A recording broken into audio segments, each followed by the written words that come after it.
All right, BIC podcast number 106. On this episode, we're going to talk a little bit of the vintage. But before we do, we must all carefully consume the tears of Yankees because it's one of our wonderful things. And for different and varying reasons, we may derive a certain amount of schadenfreude, a certain amount of enjoyment, a certain amount of it. Not that that's something we would do as men of peace. But nonetheless, we will still do that. But we will still also talk some vintage. And that'll be based off a discussion we already had. That and more on this episode of the BIC podcast. Okay.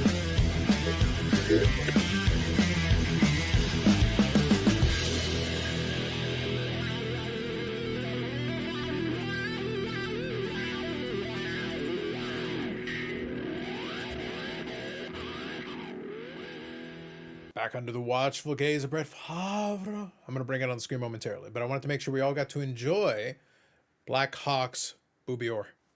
If you're checking it out on the visual version of it, it's a stunning visage. It's glorious. No, it isn't.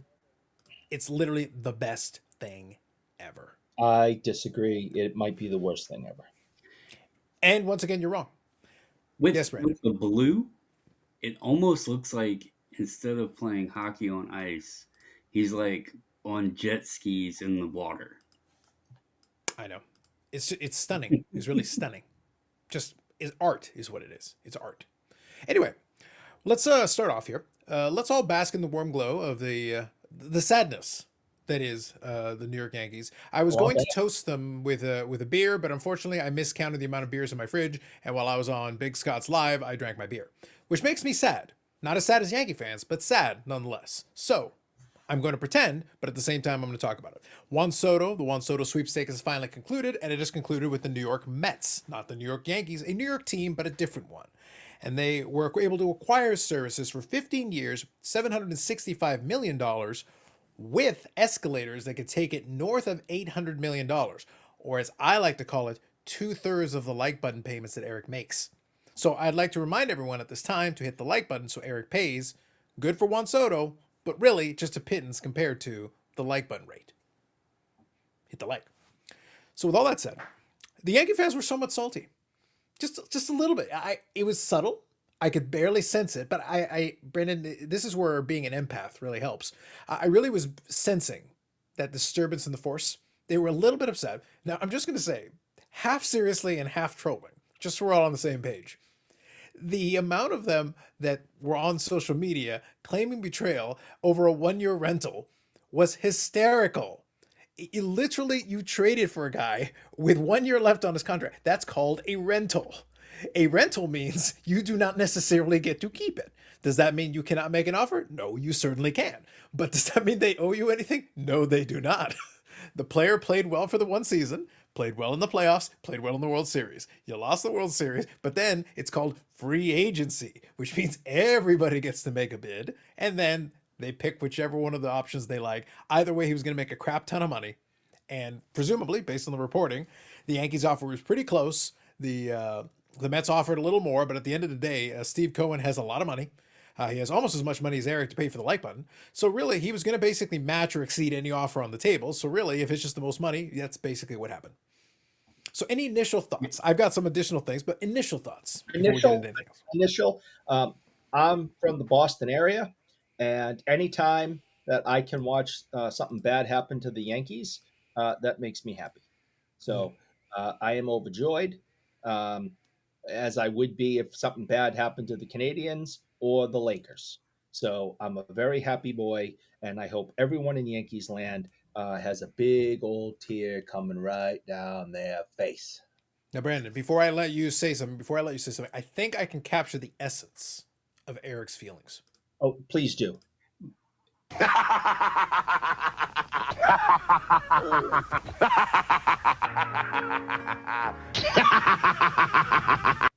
Nailed it. That's pretty much. Yes. Nailed it. Eric started off by saying from being in the Boston area. Okay. Mm-hmm. Boston was heavy in on Juan Soto. Could you imagine the size of the alligator tears if that's the place he went? Now, the essence would have been turned up like you might have had to play that the rest of the night just to record the Yeah. episode Well, because that at that point, Brandon, the episode would literally have been that on loop. That would have been the yes, whole episode. We would have but skipped the pretenses and just done the intro music and then loop that for an hour. Yes, yeah, I it wouldn't have done anything else. they were serious contenders and in on him. My initial thoughts. I'm not a Yankee fan. It's bittersweet. Mm-hmm. I'm, you know, looking back when the Nationals were trying to sign Soto to a long term deal to keep him in Washington, and looking at what he got, um, he's a 25-year-old that doesn't really have to worry about money for the rest of his life. So, congrats to him. Looking at the projected salary that he was going to get back then, he's nearly doubled what they were talking about then. Because I think it was somewhere in the 400-ish range at that point that the terms were talked about.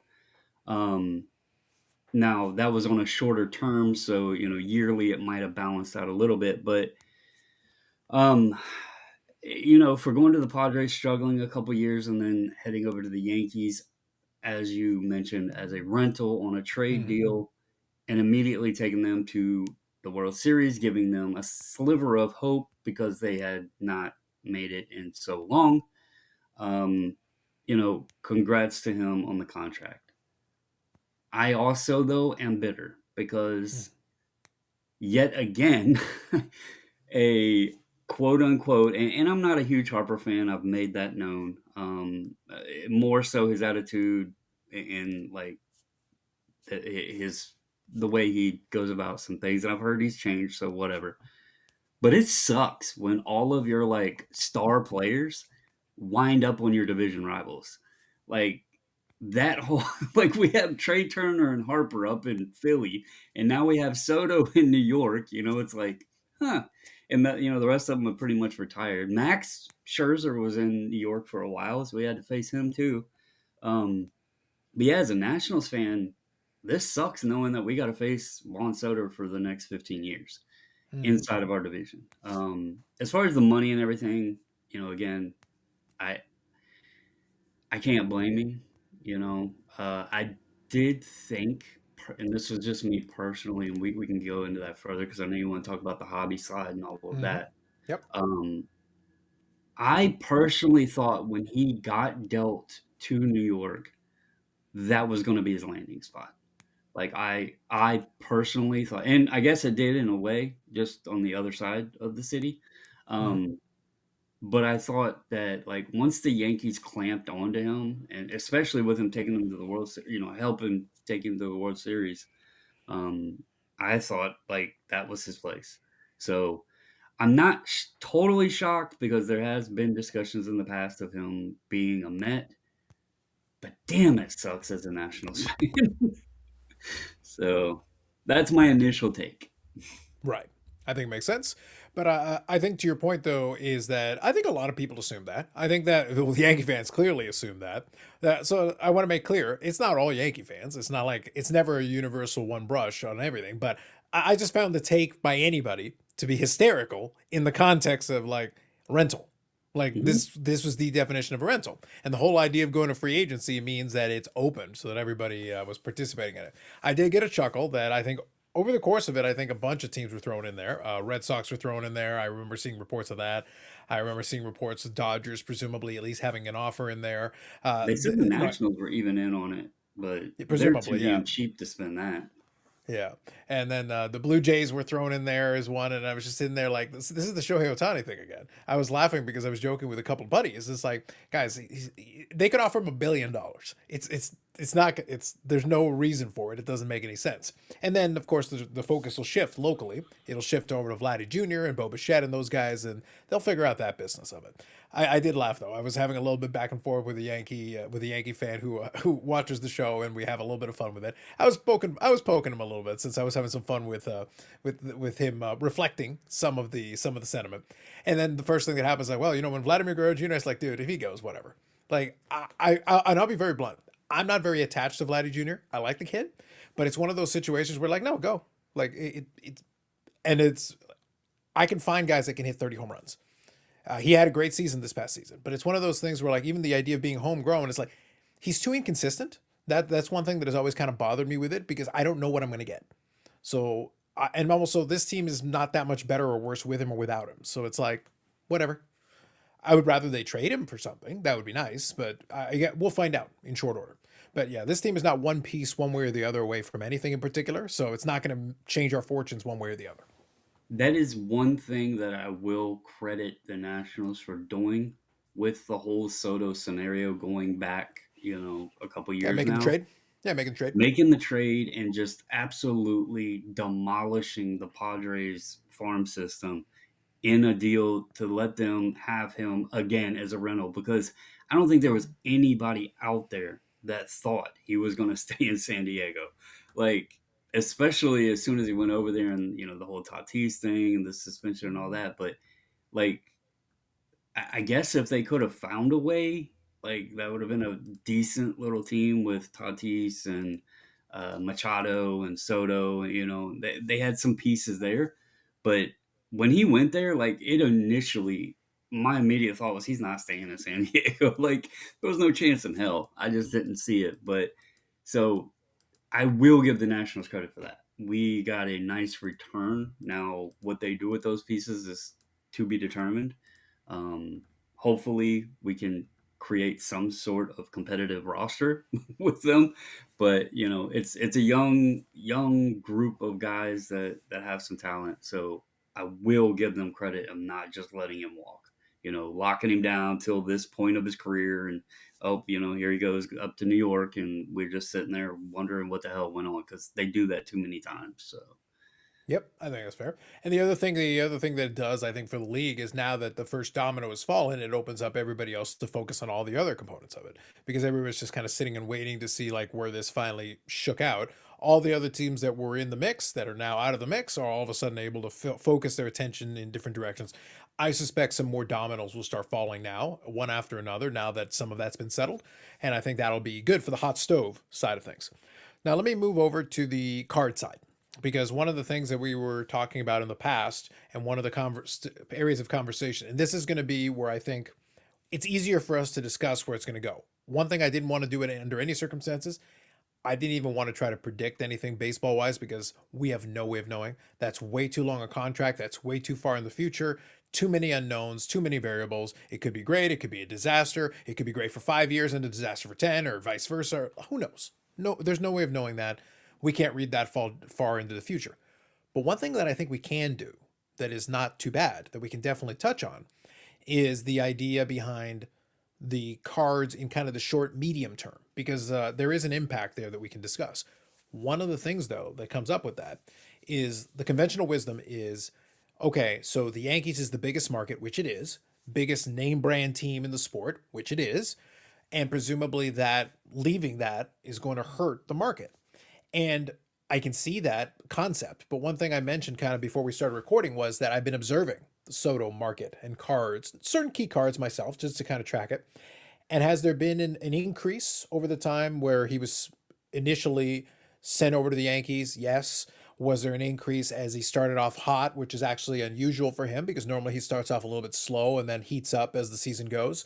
That's been historically his MO. In this case, he actually came out of the gates very hot and was able to have a couple of lulls in there, but for the most part, put together a very consistent season, a very solid season, had a career high in home runs, had some big moments, demonstrated some clutch, was able to do a lot of the things that you want to see, played well in the playoffs, played well in the World Series. They got to the World Series. So all these things happened in Yankee uniform.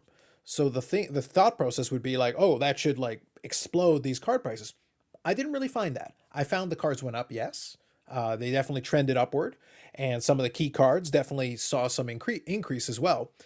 But I think, so my thesis that I wanted to throw out there that I wanted to chat on a little bit, my thesis is that a lot of the Yankee collectors, the big ones with the deep pockets that might potentially go all in, that would want to throw big money at this, we're taking a wait and see approach because even though again, I'm fixating on a small section of the fandom that, lose their mind, burn jerseys and call people traders as rentals, which is hilarious.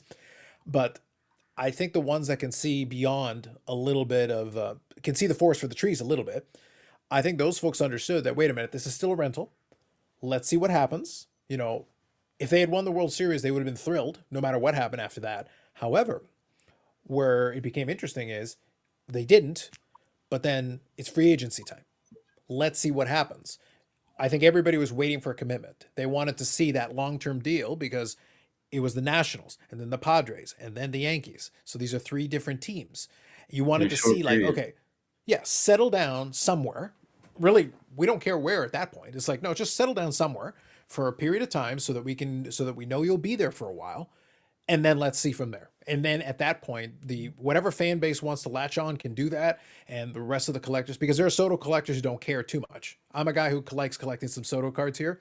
I'm not really too bothered by one way or the other. The San Diego thing didn't bother me.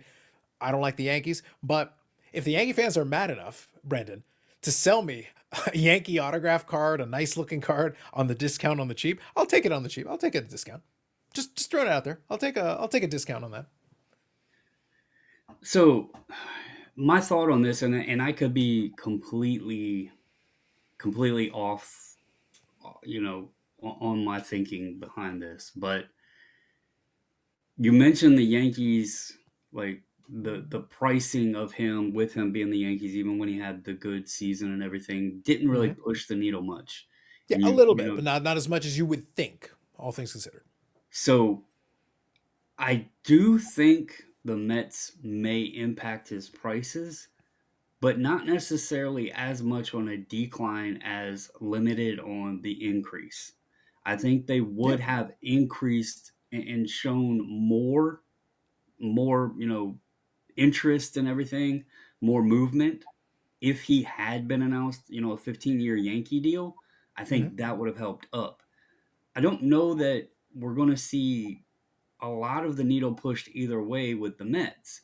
And you mentioned, the Padres, the Nationals, the Yankees. Like, the kid's only 25 and he's already been in three different uniforms, and now he's going to be in a fourth. So you have a lot of different pieces there, and this is something that I'm throwing out. I don't know how significant this will be, but a lot of his cards I think are locked up already with either National fans or Soto fans that have been buying it for a while. So I think there's a lot of cards that are locked down. But then you have to ask yourself, as I mentioned earlier, with the Mets being a rival, do Met collectors want Juan Soto in his early years in a Nationals uniform? I know some of them won't care, but I don't know. I feel like it does matter a little bit, or maybe I'm just the weird one.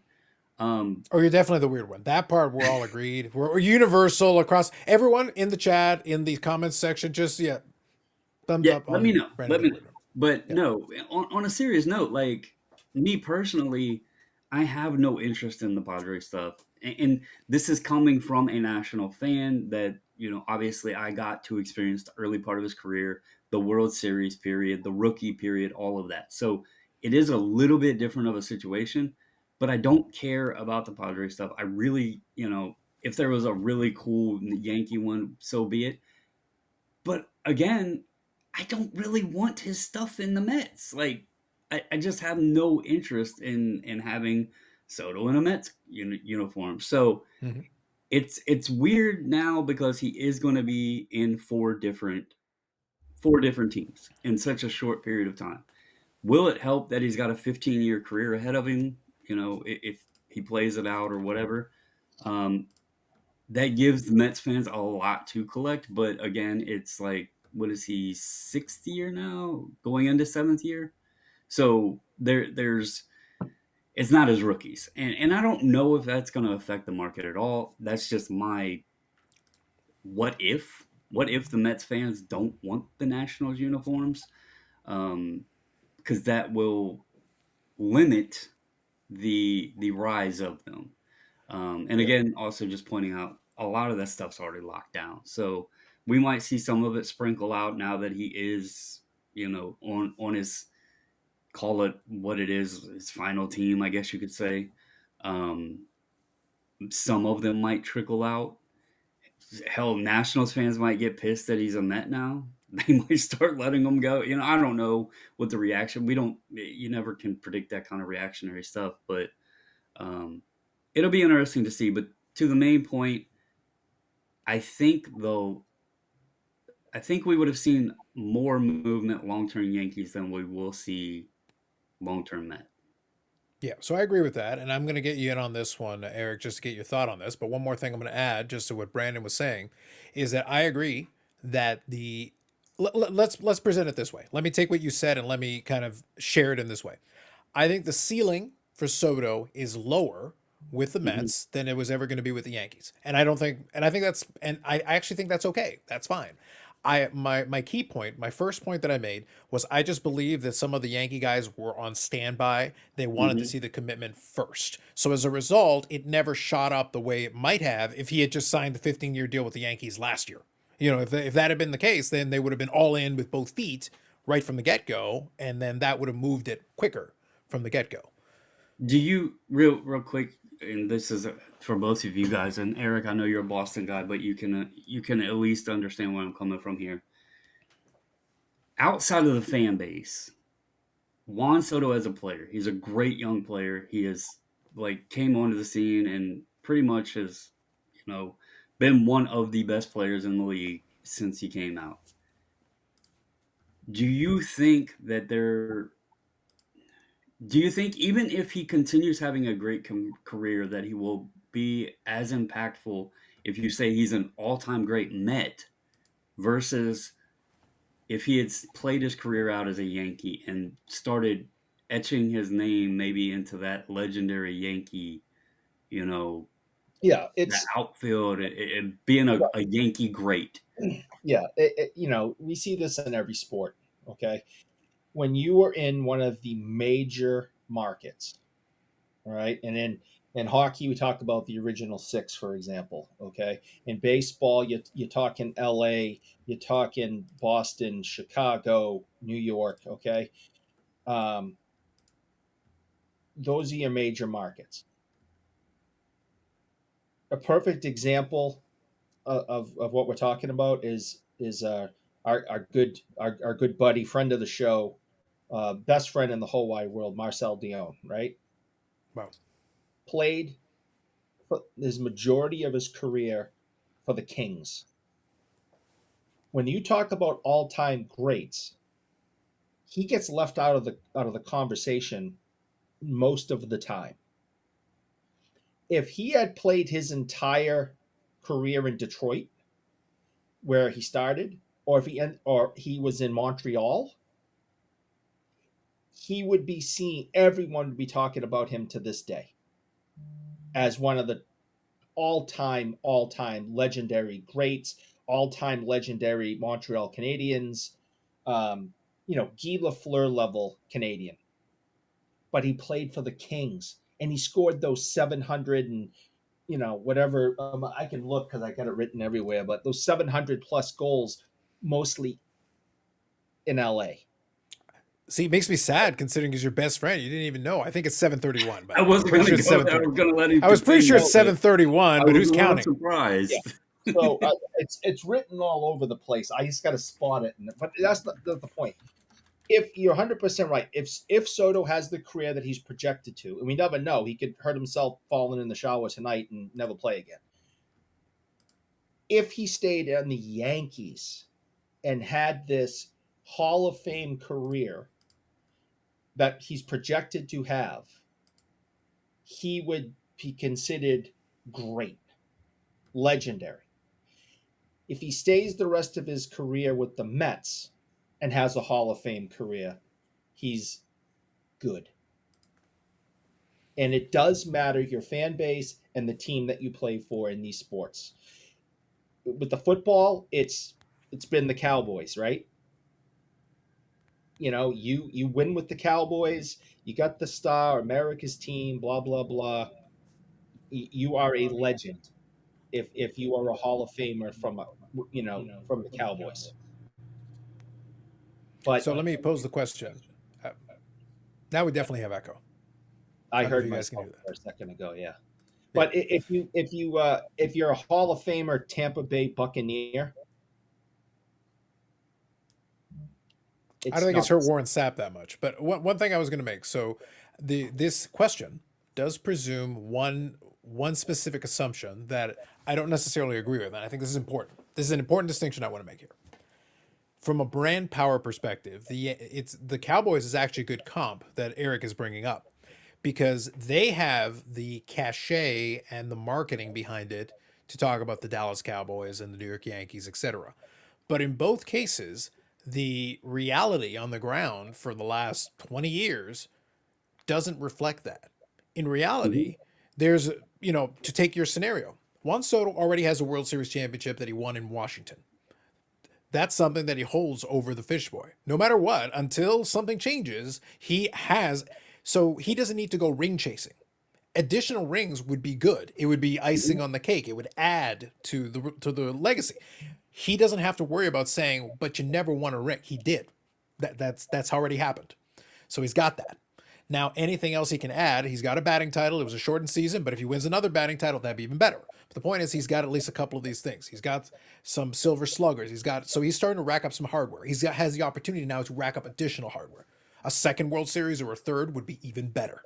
But the Mhm. key here is anything else he adds is icing on the cake. But if he's able to fashion a full fledged Hall of Fame career plus the World Series, that's still going to be in a really good place for him. But an important question is, so to your hypothetical, if he signed with the Yankees, and I asked kind of like I said when I was having a little bit of fun with the Yankee fan a little bit, I just said, well, if Aaron, if we're talking legacy, because legacy is a term that gets thrown out there, but if he signs for 15 years of the Yankees, and maybe they go to the World Series a couple more times, and they don't win, did that really do anything for him legacy wise? Okay, you're a Yankee, but you didn't win. Who cares? Well, Don Mattingly is a Yankee. He's remembered fondly, but Don Mattingly did not win during his tenure, during his run. I wasn't even going necessarily the series route. I was talking. You start entering and placing yourself in those Yankee record books. It's kind of like the topic that we want to talk about coming up. You Yeah, place yourself in a Yankee record book, that's pretty significant. You I place understand. yourself in a Met record book, and it's, I I get you, mean, but I'm trying to make a distinction though. In that Yankee record book, all the guys in that Yankee record book, the key figures in the record book, all won championships, right, all right. of them. No, I'm not So disagreeing there. yeah, so like if you were a 20-year Yankee and you won nothing, but you're all over the record book, it's not the same. Because for the Yankee faithful, the Yankee fans in their brains, however they try to rationalize it to themselves, they're still thinking, but we're the ones that win.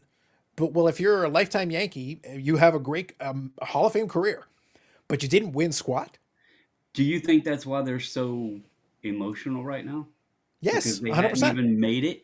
They hadn't Yes, even made the World Series. He came there the first year, rental, whatever. that's a big part of it. Yeah, Boom, they're there, yeah, and there was hope. yeah. There was hope granted. Yeah. Now you take the other guy real quick, just before you go, Eric. Right after this point, when the first thing that happens, the first comparison, and I saw it. I literally saw it posted. Aaron Judge right beside Soto, and it's like, well, Judge was able to do it without Soto, and good luck with Soto without Judge as protection. It's like he only played the Yankees 1 year. He's been a good hitter without Aaron Judge, so Hmm. that's not an issue. But what if Aaron Judge continues to play out the rest of his career? He's the Yankee captain. He's the guy who has signed long term. He's still going to be Yankee into 2031. Like that's his current contract goes to 2031, so it's got years left. They don't get to another World Series. He continues to hit below his body weight in the playoffs. Okay, you're a lifetime Yankee, and you put up amazing numbers. You hit 500 home runs. Cool, man. So what? Who cares? You didn't win anything. So it's and you could be in the Yankee record book if he hits 500 plus home runs. He'll be at near the top of a lot of offensive figures in the Yankee record book, the vaunted Yankee record book, right up there with the Gehrigs and the Roots and DiMaggios and all that. But you're the guy who didn't win. I Derek Jeter won. I guess I would just like, if I had to make my decision, what I would like to be a great Yankee that didn't win or a great Met that didn't win, because I mean, you also just came back to the National League and you got the Dodgers in their bank account to mess with, and I don't know. I just felt that overall, and again, I'm a National fan. I wanted him back in Washington. I knew it wasn't going to happen, but whatever. Um, I just think that and what could have been, because we're not going to know now. We're not going to know what he could have done in pinstripes. Yeah, Um, I think that was kind of the aura behind it. Like this yeah, kid could be, one of the greatest. He's had a great career already, and he could do it as a Yankee. That like puts you on another pedestal. And sure. so, that was my point to it. It's I just get it. not I as get it. sexy as saying, "Oh, I was an awesome Met." Well, like, so I got a counterpoint to that. But before I go, Eric, you had a thought. So you I go just first, and wanted I'll respond. and Brandon, I'm not. I'm being serious. 5% more serious. I'm not coming at you. I'm not trying to tease you or anything. I just want to make a point, and I think we all agree with this. This guy, Soto. Let's just say he lives until 80 and then dies. 10 years after that, his grandkids start selling off his stuff on an auction website. What would go more? A Washington Nationals World Series ring or a New York Yankees World Series ring? Oh, it's a Yankees by far. Nobody cares that he won a World Series with the Oh, Nationals. oh no, believe me, I For his already. for the legacy of the player. Remember, you got to think here for a second. The by your logic, no one cares that Gretzky ever won a Stanley Cup because he won it in Edmonton. Who cares about Edmonton? Even in Canada, most of us don't care about Edmonton. By that logic, At the time, Edmonton is probably very comparable to Washington. It was out in the middle of nowhere. It had no history. It was a new team in the NHL. So it's actually a decent comparison compared to if he had won it with Montreal.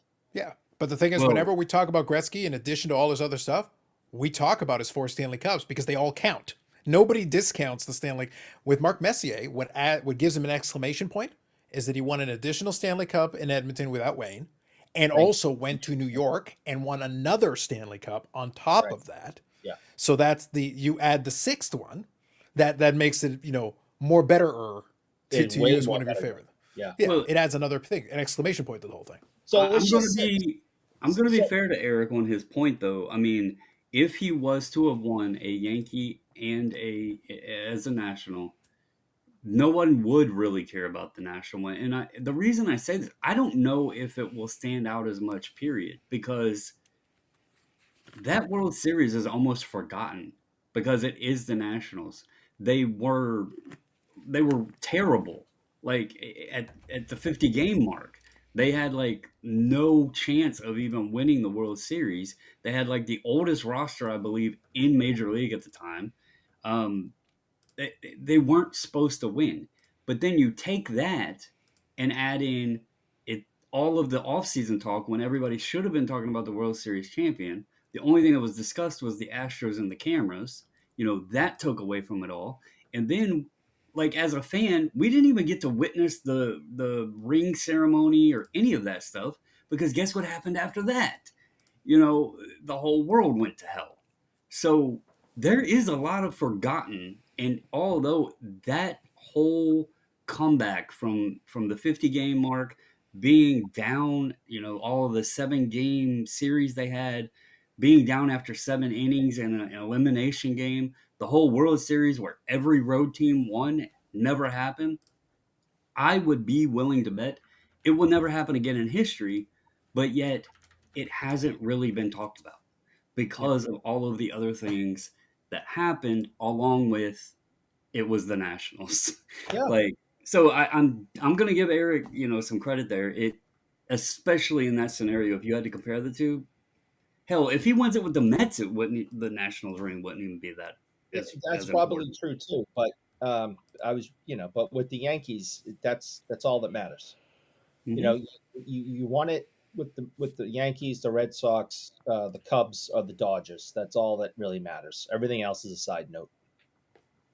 Yep. Well, so it would be true except for a couple of things. So I want to make sure we're clear on this. Number one, Brandon's point there about if somebody better to be a lifetime Yankee that didn't win. Well, the thing is, none of the Yankee greats, we don't have an example of that. Like in the history of the franchise, we do not have a We single have Yankee Aaron great. Judge. Well, right now, but we're in progress right now. Sorry. The closest legitimate example we've got to somebody who had enough time was Mattingly. Right. He was the closest thing to a superstar who But he's still actually. loved. But that's what I'm trying to get at. But he's still not in the Hall of Fame. He's still a level Yeah. below. He's a comfortable tier below. It doesn't matter what the qualifier is always there hanging over his head. Did not actually win the World Series. It didn't matter that he played his But entire career as a Yankee. that's career accomplishment, career accolades, and we were talking about this in terms of cards. Mattingly is still loved in the hobby without that. So I He think is, that but he's not almost on the same level as some of the other guys. But he's like oh, he's no, yeah, but The Hall of even Fame. The Yankee collectors who grew up in the 80s might look at Mattingly that way. The other Yankee folks don't. Right. They look at the ones who won or before him and the ones who won after him. I And he's remember, kind of in the forgotten middle. and they won the year after he retired. And that's like the worst luck ever, by the way. That is literally like you retire in 95, they finally win again in 96. And that's Yeah. like the slap of all slaps in the face. It's like, really? I can't couldn't have believe hung on to be Bat Boy that year? Yeah, I can't believe they didn't bring him back. They literally should have thrown him in the dugout just to be like, just hang around. Just hang you're a around. Don't utility- yeah, you're a utility. keep your guy. uniform. Just hang around. Yeah, you're the utility man. Just That was just bad luck. That was literally the worst of bad luck for him. Yeah, it But was the point is, though, so the other end of the hypothetical, though, is if Steve Cohen continues to just spend more money than God, which, by the way, the team that won the World Series has decided they're going to spend more money than God. So, like, and they'll defer all the payments. So they've got apparently credit cards that go into deferred payments into forever. So they've decided that's going to be their approach. But if Steve Cohen is like, well, I've got money, screw you. And here's the thing. He doesn't even have to do a ton because if over the course of that time, he is able to win a World Series or two with the Mets, added to the World Series he won with the Washington, fashions a Hall of Fame career.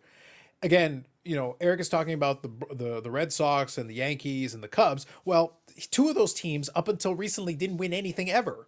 So what are we even talking about? Most of baseball history is without a Chicago Cub that wins a World Series. Yeah, that doesn't happen. but it's still the lore. A Cub World Series again is bigger than a Washington World Series. Well, let me know when you're all over the Chris Bryant train because no one I was seems to just care. going to mention that. So that Cubs World Series is important to me because it's actually I stayed up watching all of those games, And it was a massive. And by the way, it was a great World Series. By the way, it was a great World Series. And either team that won was breaking like this 100+. I think even the Indians or now The Indians was 1948. It had been a Yeah, long time, they but it were wasn't close. quite as bad as the. It was the as- two as the longest Cubs. droughts. Yes, correct. And so one of them, it was going to be historical either way. Or the Rapture would come and kill us all. But to They have another the earthquake point, like though, back nobody in- cares about Chris Bryant. No. Anthony Rizzo doesn't get talked about much, and he is in New York, but he's been injured. Yeah.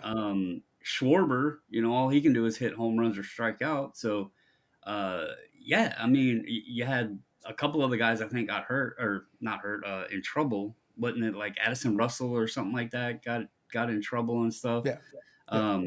So I mean, that was a pretty popular roster for a bit, and again, they kind of went separate ways, and since then, they're not really discussed.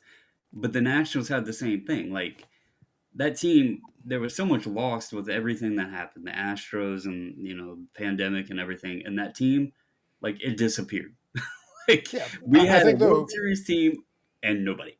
Yeah, I think though the key to the point that I'm making, and I promise we'll circle it back around to cards. But now this is I'm kind of having a little fun with this. The Cubs though World Series kind of emphasizes the point. There is no franchise that had a longer drought. It was a big story in baseball for them to win a World Series.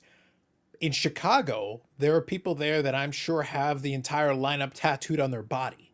But outside of that, the rest of us don't actually care that much.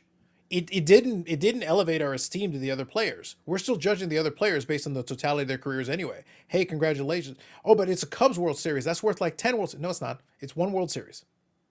Good job. In Chicago, you will never buy a meal. You will never buy a drink. I don't give a shit. You can sit here. Good for you. You have one World Series. That's it. It still counts as one. I still look at the ring. If one of those Cub guys dies and the grandkids sell it, a Cub World Series ring is going to go huge all over the collection world, not just in Chicago, all over. baseball fans with money are going to put shitloads in because that is a Cub World Series ring. Nobody is putting $1 million plus on a Nationals one. No, how much do I don't you think think? anybody's putting $1 million plus on a Chicago one. I don't care whose it So is. I'm making a point. Maybe that number is a little much, but my point is the same. I Yeah, actually know where I can get two different Nationals World Series rings right now, sure. and it would probably shock you. And I don't know if I don't know what one of them is, like the player or staff or whatever, but um, one of them is 3,500, and the other one's 5,000. So Yeah, sure. nowhere close to a million. But Yeah, no, I get it. But you got, so when we're having this conversation, you got to remember Eric subscribes to the original six in hockey more so than I do. So just we're all on the same page about our biases. Eric subscribes to the idea that these historical franchises hold a little more cachet. As a baseball guy, I don't hold the Chicago Cubs anywhere near that. Again, I'm looking at their actual history. For the I think majority of their history, they Wrigley, suck. They're trash. I think the fields hold more of a Yeah, Wrigley statement. Field. Wrigley Yeah, Field as a field is great, incredible. But the Chicago yeah. Cubs, their legacy is being garbage. That's literally their legacy. So I'm like, it's not that important in the grand. Again, in Chicago, they will sell their souls, but that's a different conversation. But for the rest of us to say, hey, good job. And again, as a viewer, I enjoyed it. But if Cleveland had won, it would have changed life for the people in Cleveland. The rest of us, it would have been a Thursday. Like, Yeah. great. And now it's over and we'll move on with our lives. So it depends on one of those things. There is a cachet to it, but that's why I say, like, even some of the franchises that have that cachet, and again, the Red Sox won. The Red Sox won 4 World Series. The first one, the 2004, I think was a big moment because it had been more than 80 years. That was a big deal. But in the grand scheme of things, but then they went on to win 3 more. Great for the Boston faithful. But the rest of us, other than being annoyed at the Boston faithful, moved on with our lives. So I'm gonna have a little fun here, and y'all can place your bets because I know there's a lot of Ooh, folks place your bets. Hold on. that like to gamble in the card hobby and everything. But I'm going to predict the future here. Okay, I was going to predict the future. Here we go. I can't specify what year it's going to be, but we're going to have a Subway Series. Mm. We're going to have a Subway Series. We're going to have the Mets Yankees, and the Yankees are going to get their hopes up, and Juan Soto is going to crush their dreams, and he is going to be forever a Mets legend that will just solidify the nature of his greatness. And that's when everything is going to the moon. So you can mark it down, count it. We got 15 years for it to happen. But there you go. You have it. Subway Series. Juan Soto is going to be the hero. World Series MVP to the moon. At 41 years old. At 41 years old. You said we got 15 years. That brings him to 40. I'm just saying his contract's 15, so somewhere in there. 41 years old. Last year in his contract, World Series hero. Yep, all the time. Actually, you know what, Eric? That would make it better. That would make it so much better. That would be like literally the best thing ever. Just for the record, if that scenario was to play out, with the amount of salt, my salt mines would be running 24/7. They'd be running 24/7 to mine all that salt from the Yankees faithful, number one. And number two, my Schadenfreude, I don't need a cup anymore. I need a vat for all the Schadenfreude that has run it over. Mark it down. So much. I would enjoy it thoroughly, is all I'm going to say. But anyway, bottom line is that we'll see how it goes. But I will say from the card perspective, just to put a button on the card portion of conversation, the rest of it's just us screwing around and speculating. But anyway, from the card perspective, I'll agree with the idea that Brandon was talking about, that it reduces the ceiling is lower. But the previous, there haven't been that many Mets legends, but it didn't hurt Tom Seaver that he won a World Series with the Mets. And it didn't hurt Gary Carter, who basically spent all those years in Montreal, was great. 86 World Series, ex-favorite. So anyway, the 86 World Series basically like put an exclamation point on Gary Carter. He was good to go. 12 years in Montreal did not equate to 5 years as a Met, including the 86 World Series, Eric's favorite World Series of all time. Of all time. So Even just saying, roster. Just saying, craziness. Woo. But yeah, I think part of the Yankee mystique has been hurt by the fact, and it's just being truthful. We are in the 21st century. The Yankees have won 2 World Series this century, and we are entering the 25th year. Every year goes by. That's why I said the Cowboys are a good comp. The Cowboys have not won anything this century. Every year that goes by and we separate further and further and further away, it's like I use the analogy because I enjoyed it. The Yankees and Cowboys at this point are basically Al Bundy talking about Polk High and talking about how many touchdowns they scored in the championship games. That's right, 4 touchdowns in the championship game at Polk High. The problem is every year that goes by, we get further and further away from Polk High. It means less and less and less because it's like, guys, these other teams are winning championships now. Just so we're clear, they're winning championships in recent times. You know, we're getting further and further and further away, but they've got brand name recognition. But if they keep not winning, that is going to hurt the perception of even that brand name recognition, because then the free agents aren't going to be as going unless they get overpaid. Well, if you're not getting any discounts because of your name brand recognition, you're having to overpay like everybody else. Well, then you're not really that special anymore, are you? And you lose a little bit of that mystique. Again, the fan base will lose patience. There are kids now, you know, that last World Series was in 09. So that's 15 years. If a kid is 20 years old, they've lived to see the Yankees win 1 championship very early in their life, and that's it. That's been it. If they were 26 years old, they were barely alive for 2. So it's one of those things where it's like, it's getting a little tougher the longer the time goes. But if you were old enough, then yeah, you would remember 96, you'd remember the 3-peat and all that. But again, that was after a long gap again. The real history of the Yankees basically ends at the end of Mickey Mantle's career, and then we've got a completely different set of Yankees. The Yankees of the 70s, late 70s, the Reggie Jackson one, the Thurman Munson ones, Ron Guidry, that's at the end of the 70s. And that was 2 World Series and then a gap again until 96. Yeah, and don't forget, it's not like the Yankees are winning every other year. That hasn't happened in a long time. Don't forget Bucky Bleepin' Dent. Yes, yes, indeed. But the point that I'm trying to get at is that if we go, you take all their championships and you cut off 1996 and then the 2 things in the 70s, well, then guess what? You're going to find out that 20 of those 27 all happened before the year of 1970 of our Lord. That's been a long time. That's not 1 or 2 years. That's a lot of years between now and then. So we'll see down the road. Again, none of these 15-year deals are going to work out. Just so we're all clear. It doesn't matter who you're signing. If you're signing a 15-year deal, they will all turn out badly in the end, eventually. The question is, how many years, useful years, do you get out of it before you've prorated it out to 15 years? Or you just get a credit card with an endless amount of payments like the Dodgers. Just pay it into 20, 30, 50 years. It's great that, the Mets made this signing and paying all that money. But who the hell else do they have on the team that is going to help? Because one guy can't win you ball games. They were in the NLCS this past year. He can come up and hit a home run every single time. And if the rest of your team sucks, you will not win in one game. Eric, they were in the NLCS this past year. That's why they actually gave the Dodgers more of a fight than the Yankees did. They have Lindor. Because I don't know.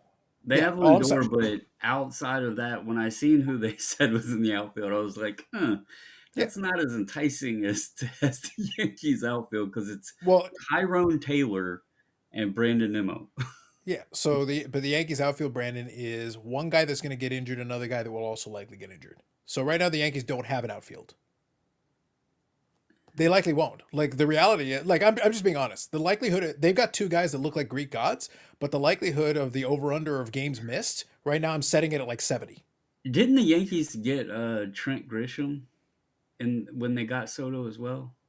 I don't remember. Not sure. I think they got him as well. I'm wondering if he's actually going to replace Soto, since he,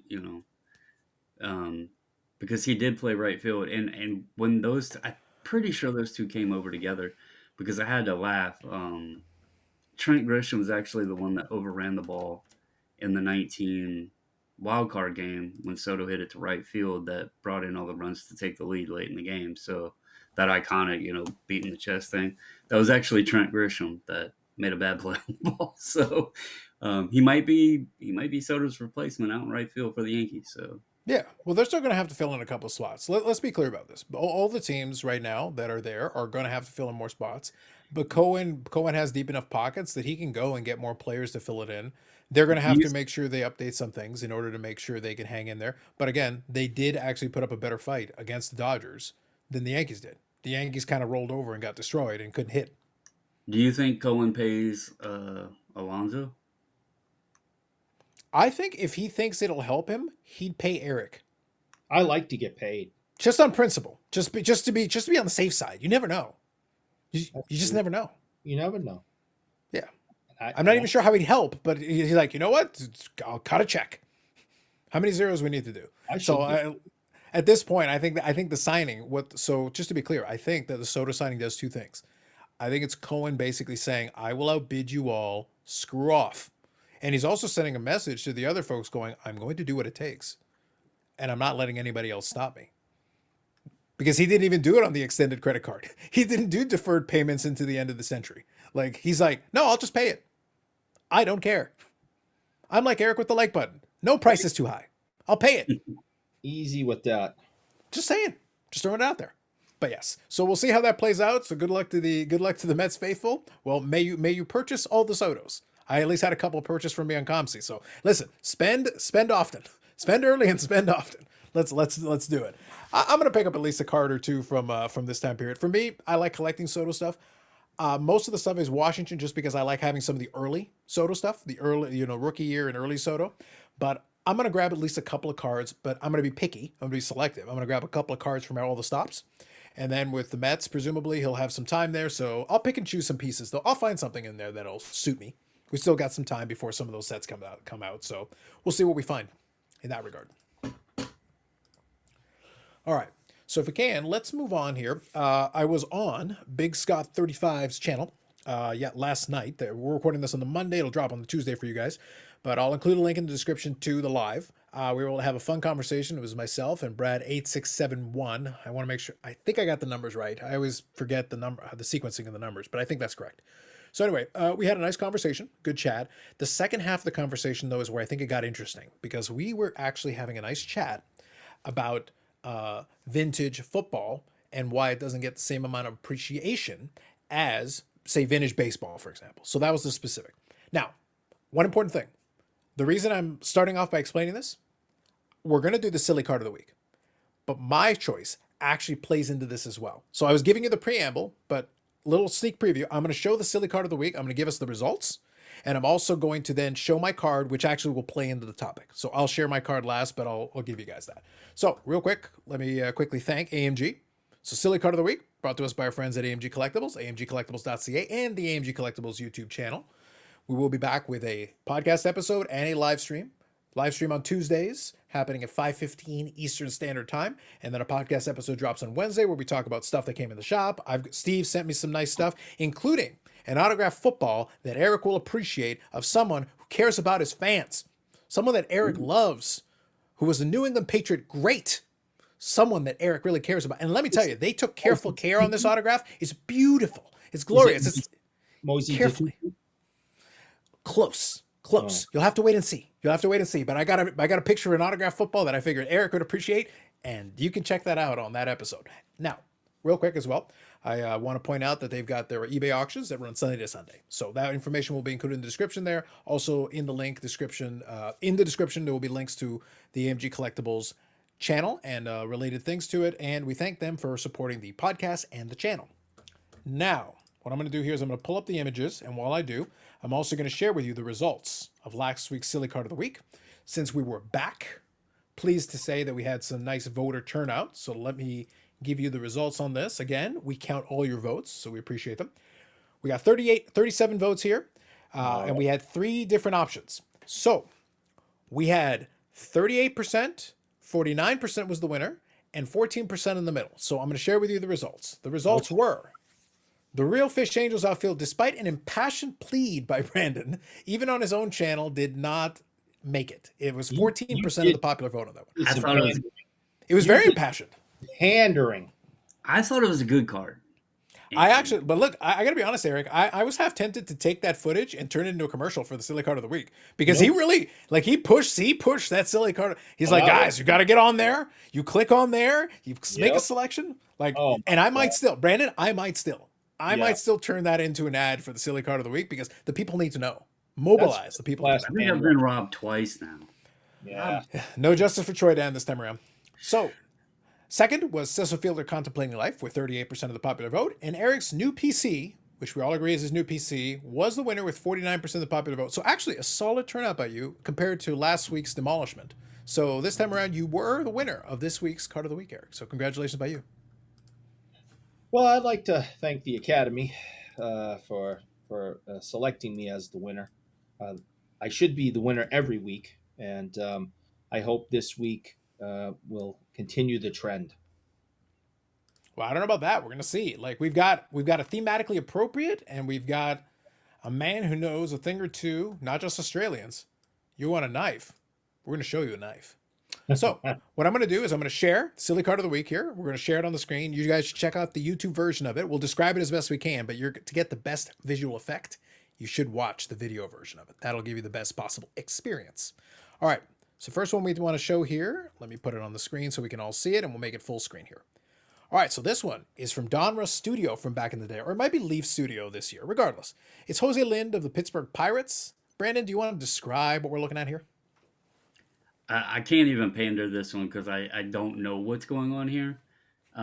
But studio has some nice studio photography. And for some reason, Jose Lind has a really awkward smile on his face as he's holding the blade of a katana and showing it to the camera.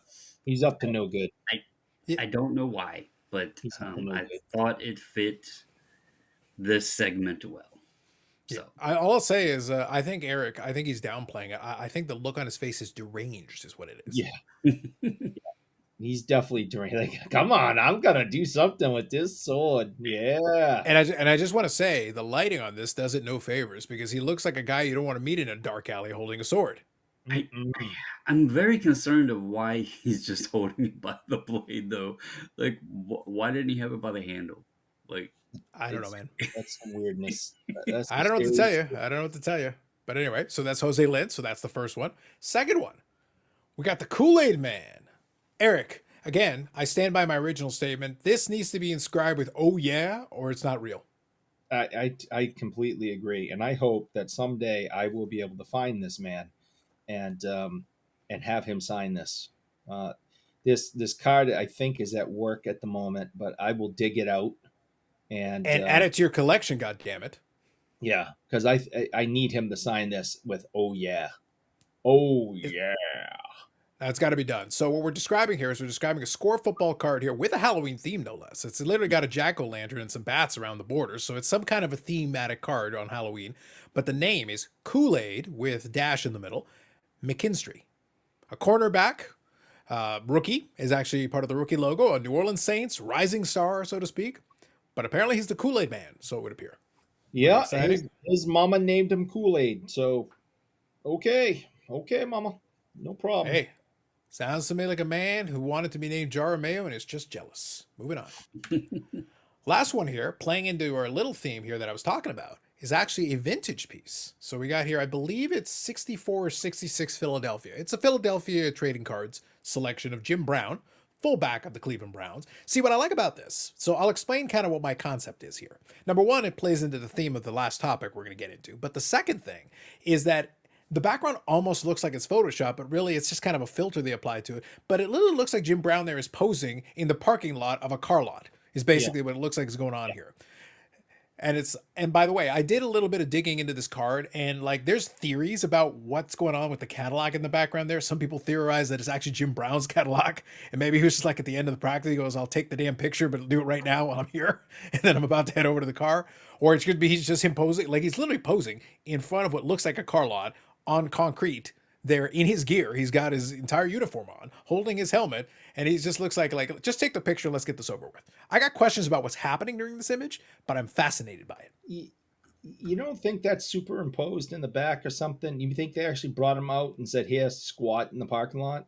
So that's the question I had posed previously, but from what I understand, this is not a superimposed image, because otherwise, why would you superimpose a parking lot with a car in the background?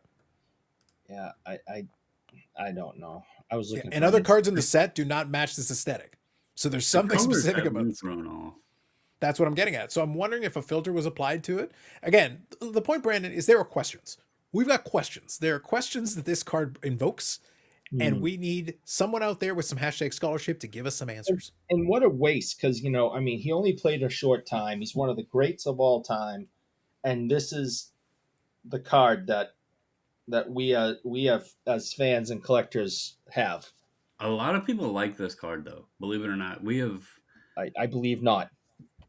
we have I graded this card several times, many times. It's actually one of the more common Jim Brown cards that we've sent in.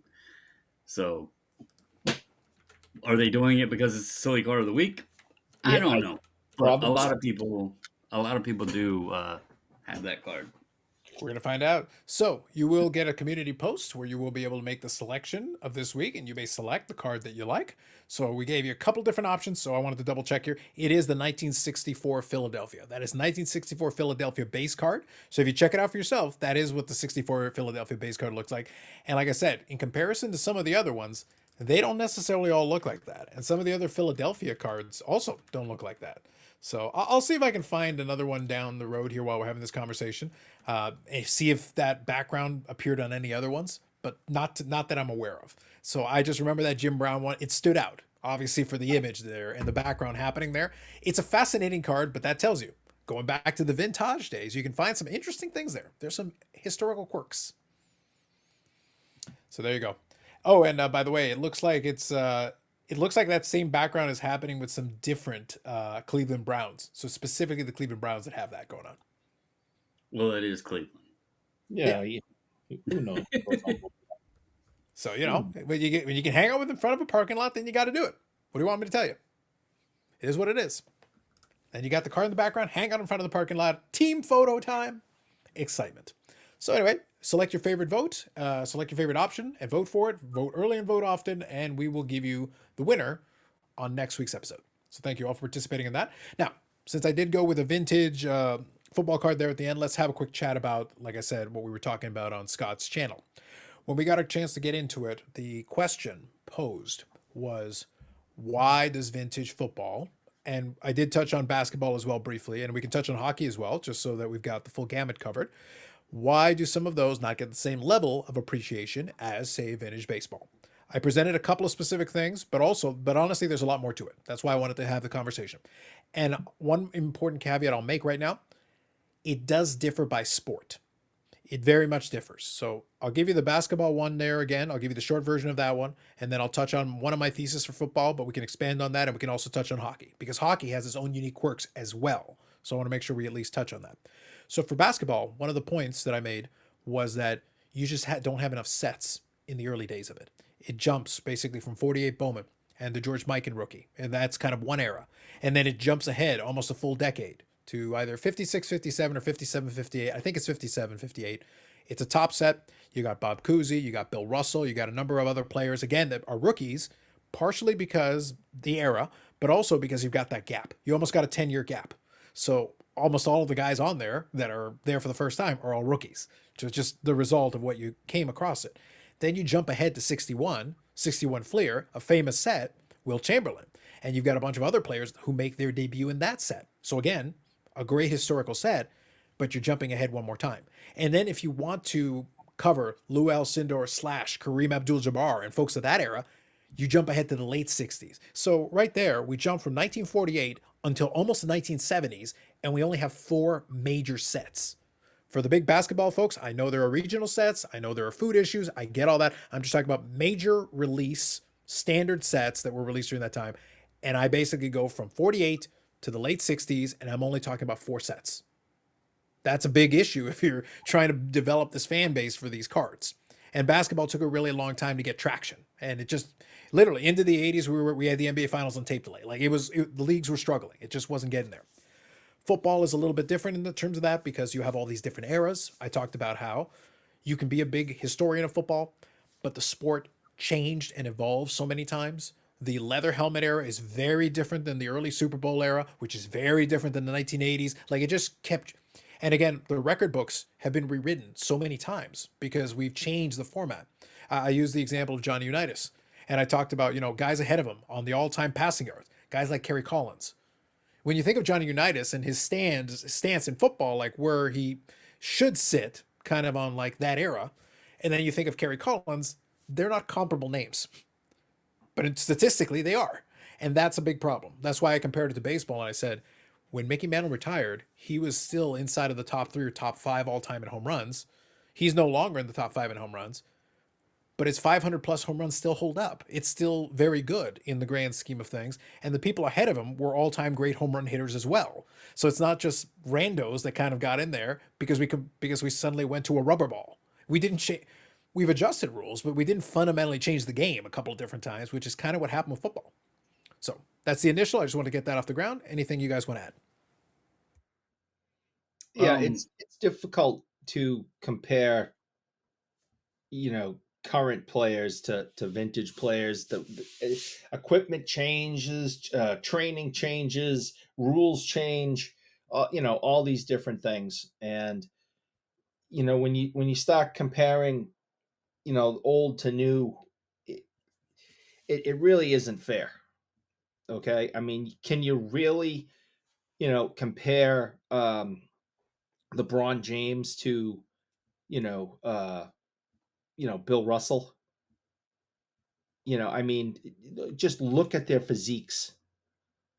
I mean, LeBron looks like he got chiseled out of stone, and Bill Russell looks like he needs to eat a sandwich.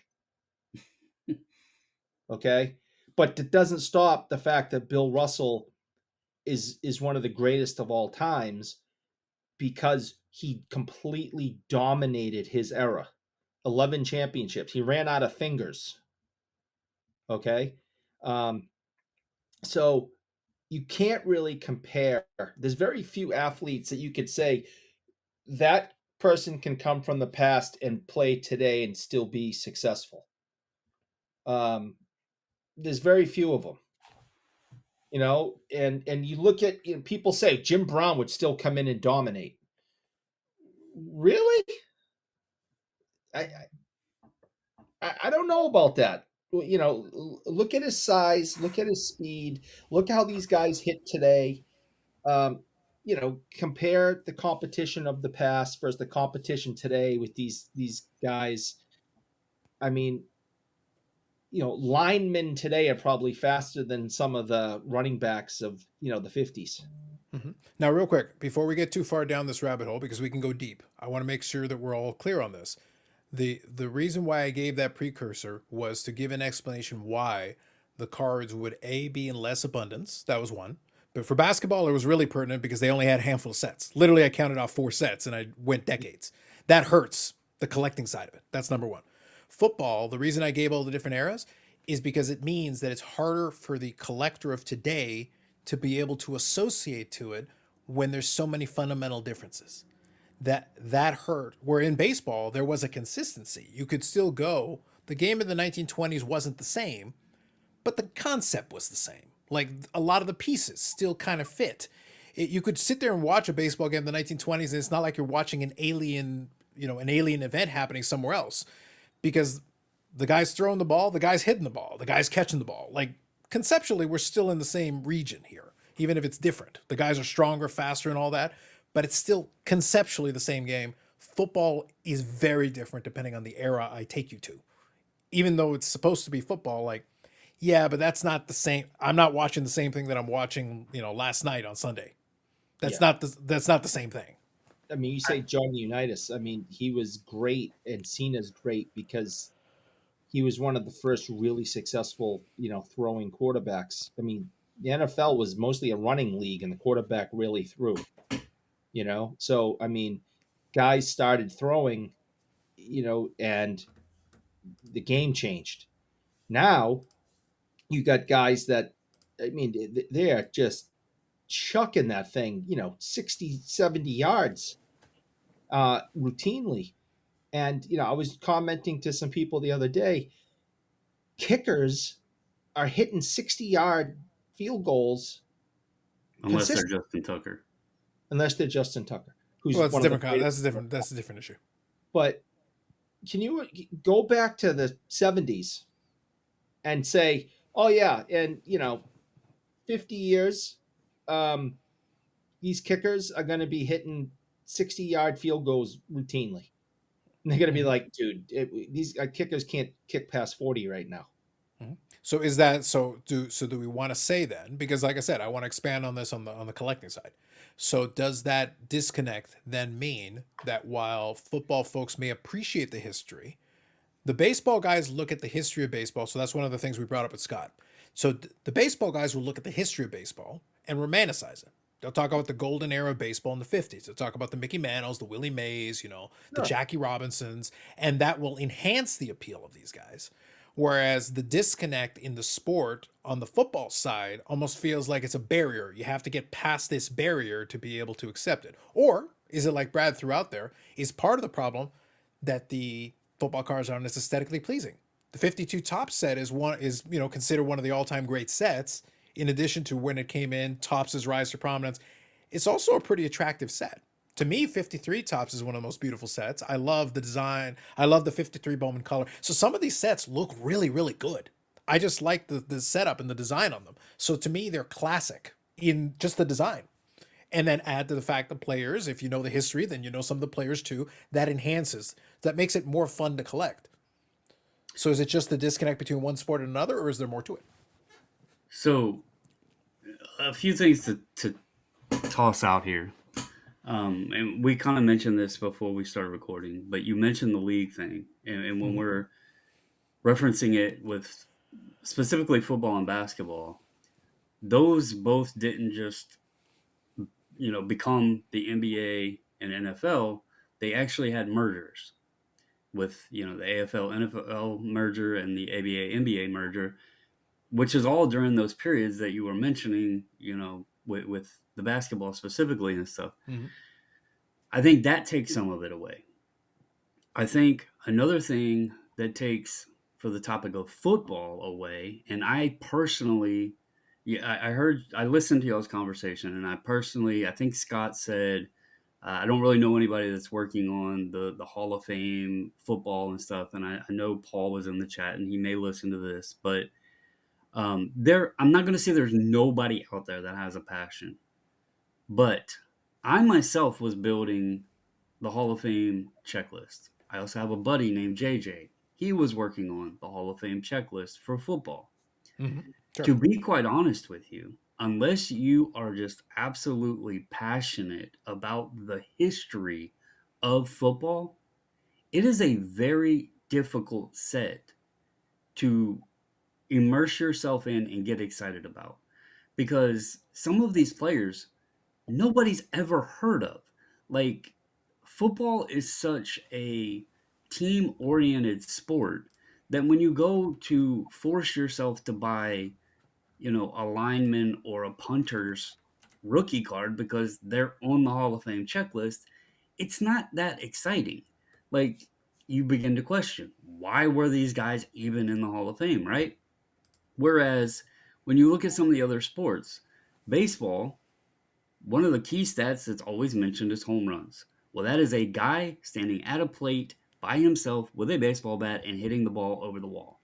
That is an individual performance. Hockey, guy scores a goal. Yeah, he may get a pass to him or whatever, but he got the shot past the goalie. Basketball, yeah, you might get an assist, whatever, but you might get a pick, but you're shooting the ball, scoring the basket. Football, a quarterback has to have a damn good person to throw the ball to, or he's probably just going to be mediocre. Running back needs offensive line. Yeah, Barry Sanders made some absolutely enormous, incredible plays, but overall, you still have to have guys blocking for you. So it is a team-oriented sport. I think that takes away some of the the dynamic of it. We can't sit there and just. And you mentioned Johnny Unitas. People say he's one of the greatest ever. Well, to Eric's point, if he was in the game today, would he be one of the greatest ever? That's why I don't like the GOAT conversations on any sport level, because you can't put a player from 1950 into 2020 and expect that they're going to do the same thing. Like, they were talented for that era. We don't know if that's going to translate to today, you know?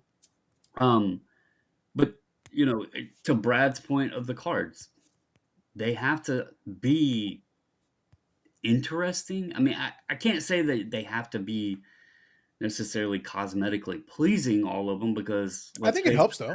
Like it does help though. Like it it adds does, yeah.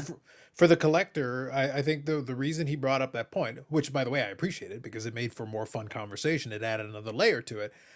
I just think though we got to remember the collector's mindset. So we have touched on where the differences are in eras, players, and those reasons why it may. And you brought up with the Hall of Fame thing, the fact that some of these players, I got to go deep. It's like deep cuts of a band. Like you've got the hits, you've got the ones that everybody likes that they play all the time, and then there are some good songs underneath, but not everybody has the time with limited amount of time to necessarily go into all the deep cuts all the time. A super fan will be like, Right. "Oh man, but there's all these B-sides and everything." It's like, "Listen, man, I'm sure, but I don't have all day and all night and everything to be looking at all the B-sides and deep cuts of everything when I've got all this other stuff I want to do." But as a collector, I have a finite budget, I have a finite amount of time. If I don't even like it, that's going to hinder my desire to collect it. So Well, aesthetic could play into that too. for the aesthetic part, and this is what I wanted to mention, Sure. with Brad's statement, for the rookies, I would say if you are passionate, there's ugly baseball Hall of Fame rookies that people still go after. So, Sure. I think he mentioned the Bob Gibson, the Pepto Bismol card, 59. Yeah. So there's examples there that aren't necessarily the best. I think where one disconnect is though, how many people do you ever hear? And I'm not saying again that there's nobody out there. How many people do you ever hear saying, "I want to build X vintage football set"?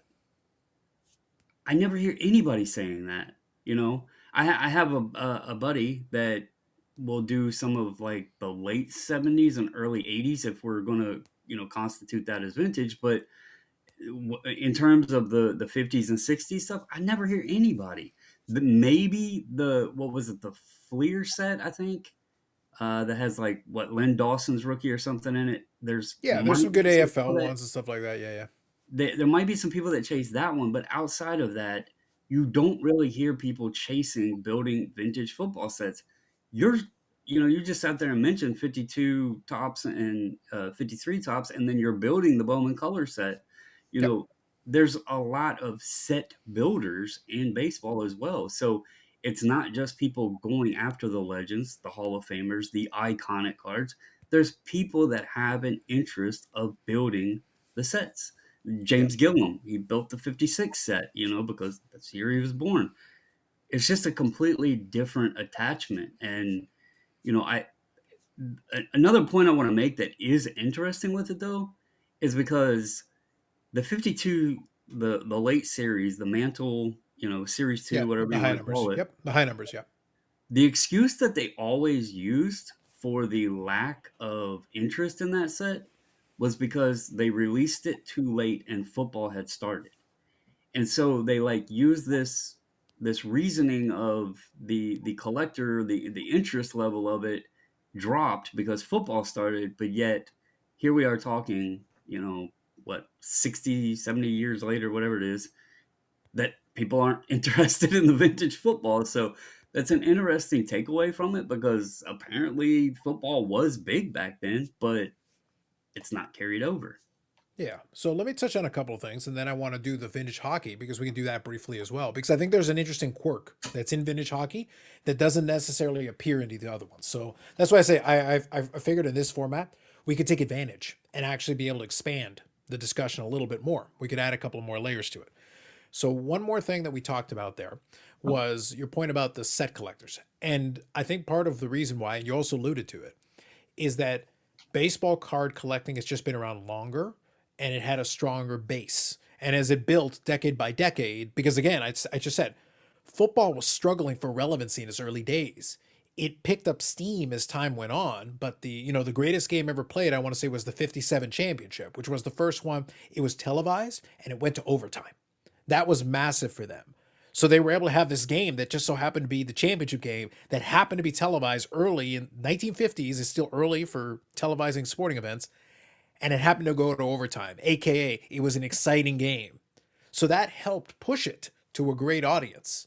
And I'll get back to the television audience in a minute because it's important for football development. It's very important.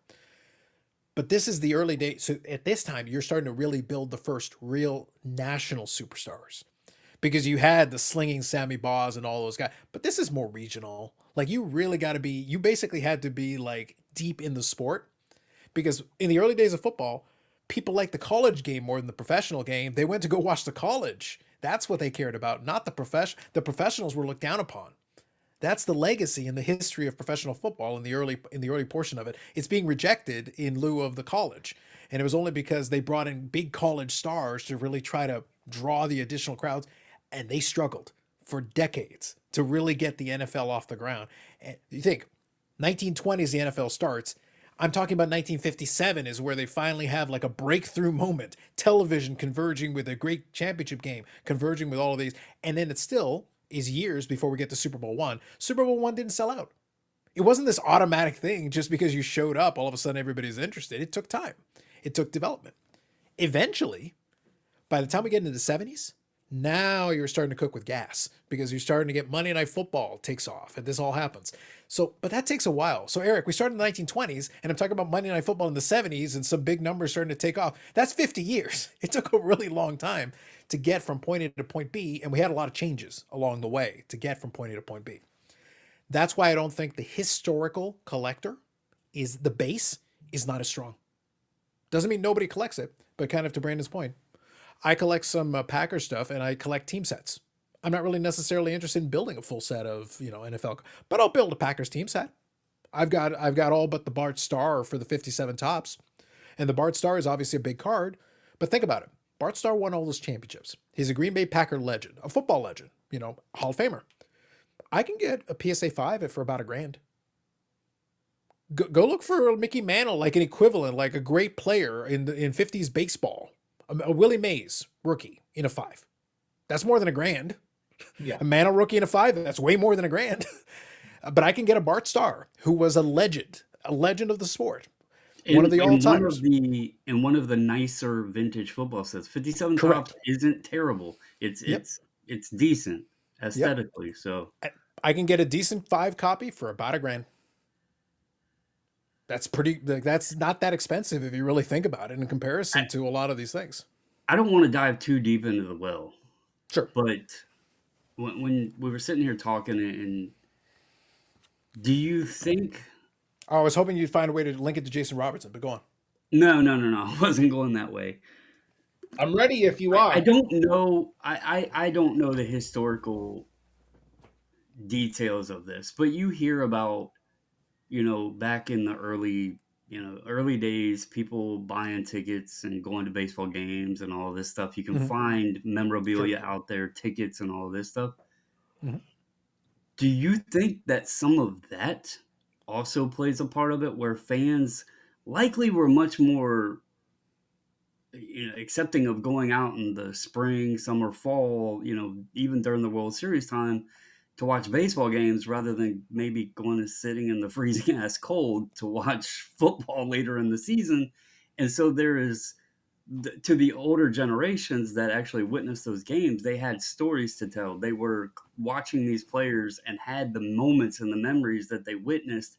They had these cards that maybe they had put aside and then told their kid and passed them down and all of that. Whereas football kind of detached from that because those stories weren't shared. The people didn't have them all tucked away. It wasn't as significant because they weren't creating those memories. Now, again, I could be completely off here. The attendance might have exceeded baseball. I don't know, but that was just something that I was thinking about periodically.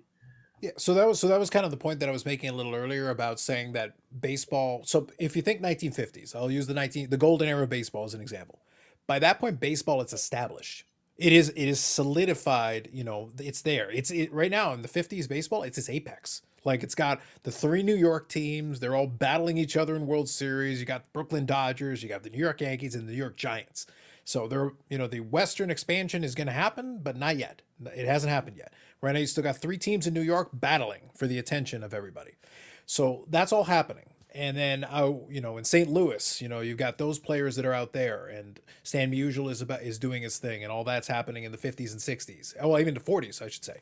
But the point is, baseball is regional. Radio is starting to take off and give a little bit more information to it, but baseball is already firmly established. I would say that by the time we get into the 50s, football is starting to get there. Individual games can outdraw some baseball games, but there are less games, number one. So baseball attendance naturally will be higher. More people get a chance to see it, more people get a chance to hear it. But that's why I said that 50s game became so important because it got it in front of new eyeballs, a lot of new eyeballs that really hadn't been exposed because maybe you did have a team nearby. And maybe you weren't listening to the radio, listen for football. Whereas in baseball, you've already established a routine. Baseball on the radio is already really well established as a thing. It's still relatively new in these other things. Once they got into it, once the NFL really embraced television, that became huge for them. That's why the NFL eventually would win out because they would just keep growing while baseball would stagnate after a while. But for at that moment, baseball was still way more, it was almost everywhere that you could find it. And the attendance took time to develop and grow to that point. And to your point, though, I just don't think the collector base didn't grow because initially the viewer base was more niche. And because it was more niche, you just didn't have as many people who grew up with it. So they can't really pass it on if they're not really involved in it and not really participating in it. It's only later that that starts to go. But one thing that plays against that, though, and this is where I have a little bit of fun because our friend Paul will always argue to the hilt that one day there'll be this magical moment that, everybody will suddenly love football and collect the cards. Okay, fine. And they'll go back in the history and suddenly care about Sammy Baugh and all this will happen. Okay. I wanted to have a little fun. I want a little hashtag scholarship, if we may, as we before we go into the hockeys. I have, as of July 20th, 2024, I have the top 10 highest rated Monday Night Football games of all time in terms of viewership. And I'm here to share it with you. But what I want to do is I want you to guess for me on the top 10, how many of them are in this century? So since the year 2000, in the top 10 highest rated Monday Night Football games of all time. None, because there's so much on now with the internet, all these different medias, video games. No, TV ratings were much higher in the past. So Monday Night Football was was a much bigger deal when you only had 4 channels, back in the 70s and 80s. So okay, so that's Eric's answer. Yeah, that's what do you think, Brandon? What do you think, Brandon? I like Eric's thought, and you do push back there with Madden and Summerall, but I'm gonna go all of them. Ooh, he's going the other way. Okay, Yeah, so I can tell you. So I can tell you, you both went the opposite extremes. The answer is 2. There are 2 games that cracked the top 10, and both of them were in 2023. So one of them was a Monday Night Football game. It was the Cowboys and Buccaneers. It was actually a playoff game, but it was on a Monday Night Football telecast, even though it was a playoff game. Okay. So that was the Cowboys ones, and that was watched by 31.2 million people. So that was one. Playoff and game. Then the number 9 game was the regular season game, and it was the Chiefs versus the Eagles. And that was watched by 29 million. That was the number 9. So the Buccaneers and Cowboys was number 6. So here are the top 5. I'm not going to read you the whole list. I'll give you the top 5. Yeah. The top 5 were the Giants and 49ers in 1990. So this is when the 49ers are going for a three-peat. Yeah, this is a Joe Montana. They're going for a three-peat. That was watched by 41.5 million people. Massive rating. Think of 1990. Think of how many people are in the population. 41.5 million. That's a monster rating. Huge. Tons of eyeballs on that game. Second one, 1985, Bears and Dolphins. So this is the Bears going for the undefeated season. They're on a run for the Super Bowl. So that's watched by 39 million people. Again, monster rating. In 1985, super monster rating. Extremely impressive. Super impressive. 1992, Cowboys Eagles, watched by 32.9 million people. Very solid. That's a very strong rating as well. 1994, 49ers and Vikings, 32 million watched that one. And then number 5, Packers Cowboys in 1996. So 1996 was one of the years that Brett Favre went to the Super Bowl. So that was one of those. And a Packers Cowboy, great rivalry game. That sells it. And then you're talking 31.4 million. So the point is, you've got all these strong ratings. And in the 70s, ratings were monsters as well. Howard Cosell made a name for himself and became a star doing some of that stuff in addition to the other things he was working on. The point is, it's not like nobody's seen football. Football didn't get once it took off and it did get traction, people watched. People were paying attention. It was in front of their face on television every week and they were watching.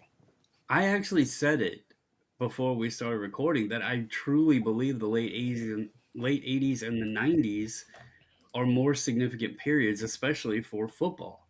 Now, I know that football is the reason I said all of them is the gambling aspect. I figured with how much the sports betting has grown that people are turning it on and watching it, but I guess you don't need that. You don't need the game on to place your bets. So I Yeah, was you can wrong use there. apps and whatever just to get the scores Yeah, and all that. You yeah, really, and for fantasy and all that, again, you just need your app and you're good. Now, I but do want to make a point just to kind of encapsulate this on the other side of it. The Packers Lions game this past week was on mhm. Amazon Prime. So to show that even in the streaming world, you can still draw, that game averaged 17.29 million viewers. So let's not act like no one can see these games, even with streaming services and all. You get the right matchup in the right scenario in the right situation, you can still draw an audience for these games. So the point is, there are plenty of eyeballs watching the footballs, even today, even with streaming, even with all. So it's not an excuse. I'm sorry, lots of people are still seeing it. If they're not interested in collecting the football cards, it's not for lack of attention.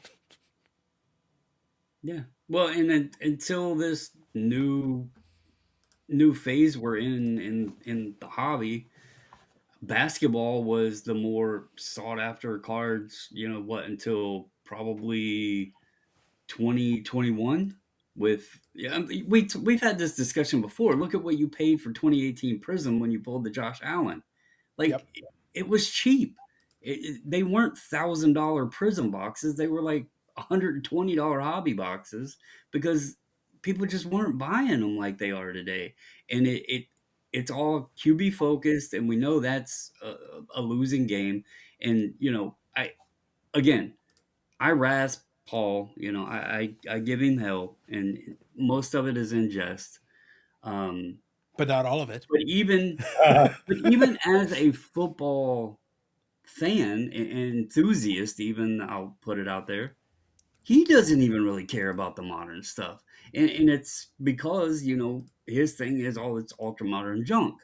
Well, when your focus is the new age quarterback, and that's what's kind of propelled football up a bit, it's going to be hard to get those people who are just essentially calling it what it is, gambling on these Mhm. quarterbacks, prospecting on them. It's hard to get them to get interested in the dull, Cadillac in the background, Jim Brown. Like Yeah. they're not. Scandalous. They Scandalous. want the shinies and the scopes and the polka dots and everything else of the quarterback that they think is going to be the next Tom Brady or whatever. So I I again I have massive appreciation for Paul and his passion for doing his thing. I think we all need to do that. We need to do our thing, stop worrying about, the values and all this other crap, and do what makes us happy. But do I agree that it's going to have this massive rise and people are actually going to start getting interested in it? No, absolutely If not. it hasn't happened by now, there's been plenty of opportunity, and Yeah, you no. I don't know what catalyst is left for you to try to make it. Again, plenty of people do still watch, and like I said, today the streaming has become more prevalent. Well, guess what? Amazon was able to get 17 million viewers on the streaming, so Yeah, clearly we can still get eyeballs in these games, and they can be seen. And by the way, 100 million people will watch the Super Bowl again this year, yeah, so yeah. I it's not mean, like nobody's watching. Like people are watching. We're watching. and All good. back to what you mentioning the Monday night thing. That doesn't shock me Yeah. because, to be honest, I keep up with football. I mean, we obviously have some conversations and stuff from time to time on here. I still play fantasy football and everything. I know what's going on with my Ravens. Outside of that, though, I don't really get that interested in watching the game anymore. I don't like the new game, and we had this discussion. You enjoy it, but Yeah. I don't. I think there's a lot of people. I also, and I don't want to bring politics and everything else into it, but I think the NFL got outside of the gambling aspect of it. I do think it got hurt a little bit with all of the stuff that was going on. I don't even remember what year that was, but I think that dissuade some fans from being interested. It's still popular by all means. It's still popular. I just I think though just the don't point find that I the want to game make as interesting. I just think though the point that I want to make, and this is maybe this is the way I would make sure I encapsulate it. My point is the viewership is not directly correlated to card buying. The Oh hell no, connection isn't there. no. That the reason I gave these numbers, and I think Eric, you understand where I'm getting at with this. The reason I gave these numbers was to point out that there was already plenty of popularity, and the popularity going up or down is actually irrelevant. The point that I'm making is that if people, again, I showed you guys some stuff in the 90s and the 80s, some massively viewed. Remember, the last card boom before this most recent one was in the 80s into the early 90s. So when this card boom is happening and baseball cards are getting dragged up, and by the way, vintage was also dragged up. That Mickey Mantle 52 tops went up in value during the 80s card boom as well, and the 70s as well. So all this is happening, and you're telling me that football is being watched by tens of millions of people in 1970s and 1980s, where, by the way, the population is smaller, so on a percentage basis, it's even more significant than it is right now. You're telling me that, and for some reason, the vintage football market did not get dragged up at all during this entire period because I was still able to buy some of these vintage cards dirt cheap 5 years ago. Well, look at the advertising too. A 24-year-old today that was born in the year 2000, they're going to see more exposure and know more about who Barry Sanders and Emmitt Smith are, even though they weren't alive during that period of their prime. You mentioned Johnny Unitas. They're going to know who Troy Aikman is more than they will a guy like Fran Tarkenton. Because the Sure, NFL yeah. isn't, they're not really showing those old legends, the Sammy Balls and all. They might mention them from time to time, but they're not really showing them. You know, they're going to show your Aikmans who's on broadcasting and stuff. You know, hell, Tony Romo is probably more known than Fran Tarkenton in many cases. So I do think that plays a bit into it as well. That's disgusting. All right, so let me get this in here so that Eric, so we've covered the hockeys as well. Let me briefly touch on that, and I'll give a brief synopsis and also share with you a couple of things that I think will be helpful. Hockey is kind of the same thing, but again, there is a difference. There's nuances. We gave you basketball; it has its nuances. Football, we just gave you a couple of reasons why that may be a bit of a struggle. Hockey is literally the fourth sport, depending on who you ask, or the fifth or sixth, or maybe the Lumberjack Championships, Or the the first, Tiddlywinks Championships. or the first, Yeah, or it could be like 47th. or the You first. know, we can make up a couple of sports. I think pickleball has surpassed it. So anyway, the point is that it has its struggles, but if you participate in the vintage, there is a couple of very important nuances though that you should know, and there's actually some key critical things that I think will be helpful here. One of them is that you had originally you got the pre-war era, much like the way you've got some of these other sports. There's some really cool cards in that, but again, you got to do your study. You got to go a little bit in the deeper cuts. It's a different style of the sport. However, even when you get to a more modern period, so let's use the cutoff here at 51, 52 Parkhurst to talk about post-war, a more modern period. So this is the Gordie Howe rookie. So we're starting here in this era. It's well known, a good cutoff here for us. So the first set is really ugly, just to be blunt. It's super ugly, Oh, but it is a key sets, key cards. It is a critical to get the ball rolling. But then what happens is something very weird occurs. 51, 52 Parkhurst. And then there's a couple of years where Parkhurst are operating. Tops has a famous set. So, yep, so that's a 51, 52 Parkhurst. Not a very aesthetically pleasing set. It's a no, very crude drawing, a little bit of information on the bottom, and the back is blank. There's not much going on there. Yeah, there's not much happening there. But it's a start. It's basically just getting the ball rolling. It's something, at least something. So the point is, 54, 55, Tops comes out with a set. That's an aesthetically beautiful set. I would consider that to be like the first really nice full-scale version, really cool looking. But there's a critical piece though. Right around that time and then after that, what happens? And the Burrell has spoken on this on the lives a couple of different times. So, but I'll give you the short version just for everybody. The licenses back then were not league wide. The quote unquote licenses was team based. So what happened is you'd sign individual teams. And if you pay attention and go check out the checklist for yourself, and you'll see this, if you want to be a collector of vintage hockey and you really want to capture the league, you actually have to collect both sets. You have to, because what happens is Parkhurst has the Canadian teams, and then a lot of times Tops had the American teams. Now, sometimes Parkhurst also had Detroit, which is the most popular American team. So what you've got is this weird combination where you've got two different sets that kind of split the one league. It's not like the AFL, NFL. It's literally the one league, but we kind of split it. You took some of these teams this year, And then other years it's like 2 and 4, and a couple of years it was 3 and 3. And then if you go check the checklist, you'll check one that's like, why can't I find Gordie Howe on this top set? Well, because Gordie isn't in that set; he's in the Parker set, or vice versa. Or you check out. There was a time where the whole league was covered. The early Parkhurst ones have everybody, but then at a certain point, the two split it, and that continues into the '60s, where then Topps takes over and then continues forward after that. After Parkhurst bows out. But it was a licensing issue with individual. It wasn't a league license. It was team licenses. It was like, I want to use your team and the rights to whatever. So they had some funky checklists because of that. They put in legends a couple of times to fill in some of the gaps, action shots. So it's very bizarre. So Eric, does that synopsis kind of encapsulate some of the weird nuance that creates because of that? Definitely some weird nuance things happened back then. No question. Yeah. So if you're a collector, you might be confused. Like even if you're genuinely interested, you almost have to have somebody explain it to you. You go, but wait, why is the checklist like this, and then this other checklist is like this for the same year? That doesn't make any sense. It's like, well, it was a licensing thing, and they didn't want to pay for all the teams, so they only grabbed these teams because the Maple Leafs and Canadians for Parkhurst are gonna do good business for them. Again, Detroit was the most popular American team. Well, go look at the checklist back then. How many people were interested in New York Rangers? Not really. Chicago Blackhawks?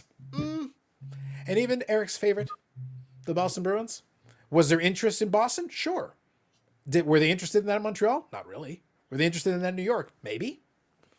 Not so much. So that's why they kind of had their separation. So the checklists would separate it because it was based on that. Now imagine that, Brendan. So imagine that you know a little bit about it, but imagine if that explained to you the sight unseen, you just start staring at me. And all of a sudden you have to be, wait, what? Yeah, I mean, I haven't been into hockey cards that long as a collector. I knew about them in the past, but I never got into it. And even Topps and O-Pee-Chee always confused me. Like I knew that there was two, but coming from predominantly baseball, and then, well, I collected probably evenly baseball, football, basketball all my life. There was O-Pee-Chee in baseball, but it wasn't really significant. Like you even look at vintage collectors or the rookie card, it's always been Topps.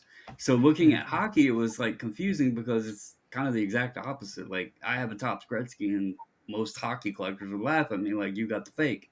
So it was a different realm. So you throw in where I got to figure out, I mean, where do I get this guy's card? Because they're not like it's in multiple different sets. The stars are not in both sets in a lot of those years. That would confuse the hell out of me. Yeah, and so the reason I wanted to present it was not to confuse, but I wanted to educate a little bit. I wanted to point out that any additional, and Eric, I think you'll appreciate this, any additional complexity that we add into this is a barrier to entry for a collector. Mm-hmm. And collectors already struggle. Interest. Yeah, for sure. But my point that I'm getting at is that we always talk about it, and this touches on all the themes of different conversations we've had.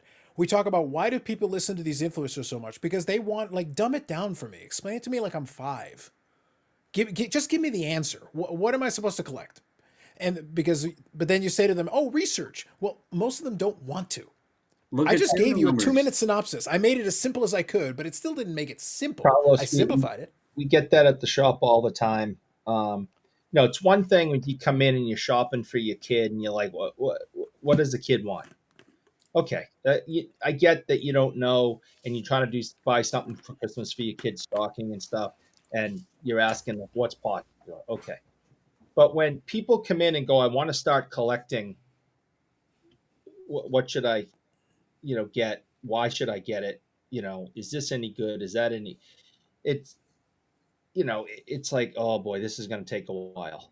And you start spitting out all this information at them, and you try to, I mean this in a good way, dumb it down so you don't overwhelm them, and you can still see the deer in the headlights. Especially now with modern stuff, like what you just explained about vintage hockey is nothing compared to try somebody who's just walks in on the first day, and you have to explain to them every single card product in hockey, everything Upper Deck makes, and why this costs $200 a pack and this one costs $30 a pack, and what's in them, and autograph cards and jersey cards and this guy, the, the deer in the headlights. I So actually think hockey for the ultra modern stuff for a new collector would be much easier to explain than the other sports, simply because you could give them the basis, the young gun, the future watch, and if they're Yeah. loaded. And that's why a lot of the advice that they'll get is that they'll basically say maybe the way they'll, if they were here's the tip for you guys who try to do this. The way you phrase it is like, all right, guys. So what I'm going to do is I'm going to teach you. This is vanilla. This is chocolate. This is strawberry. You Yeah, want to venture outside of that? No problem. But let me start you with vanilla, yeah, chocolate, and strawberry. Go with that. You think you got that nailed down? We'll bring in chocolate mint. We'll bring in Rocky Road. We'll bring in some of this other stuff. But let's start with the basics. Let's yeah, let's start here. yeah. You don't yeah, start that trying to sell them the cup. It's like, all right, this is Upper Deck Series 1. Okay, it's cheap. It's the cheapest thing out there, and this is what are trying to look for, and and you try to be positive. Then they have inserts, and those are a little bit more rare than the base cards, and there's floating heads on them, and guys Oh, we all love the floating heads. The floating and heads are the most exciting guys part. and there's guys dressed up in 16th century garb, and oh, Eric's you're gonna favorite. love it. Eric's favorite. Yeah, Yes. but I think that's why a lot of them, like in this day and age, and to Carlos's point, dumbing it down, making it simple. I think that's why you can go on here and read some of these like uh, posts, Facebook posts and all this stuff. You can tell the people that haven't been in like extremely long or whatever. I think it's why so many people are dependent on serial numbers, because Hmm. they don't understand. Like Carlos said, they don't want to do the research. They don't want to No. go and look at the No. odds and try to figure it out. Because Mm-mm. even then, and this is something that you know, I've tried to figure out a method to crack the code, but it's impossible to do. Even with tops, you go look at this tops up the Chrome update thing. You go try to crack the code of what are the odds of hitting the skeins. Well, there's multiple different products. Although it's the same product, it's Topps Chrome Update. There's multiple different product iterations, and you don't know which one it's going to be in. So then they give you all of these different odds, and so there is zero chance that you actually know what your odds of getting it are. So you're 100% right. Like it you have to make it simple. You have to keep it simple. Um, and when you start twisting and making it difficult for entry, as you put it, Mm-hmm. people lose the interest. That's why I said it makes the interest of it, the entry interest irrelevant, because Yeah. people will just be turned away. They want the easy button. They want the easy button. They want the if they're collecting, they may do research, but I don't know to what extreme. Yeah. So I think the bottom line that I want to get to, I wanted to give that hockey version of that for an additional nuance, just so we could see the different versions, because they all, like I said, they all present certain challenges. Baseball has such a long history. It's linear. There's articles, there's books, there's so many things to explain some of these things. If you want to go down that rabbit hole, if you want to stick to Tops and Bowman, that's pretty straightforward if that's what you'd like to do.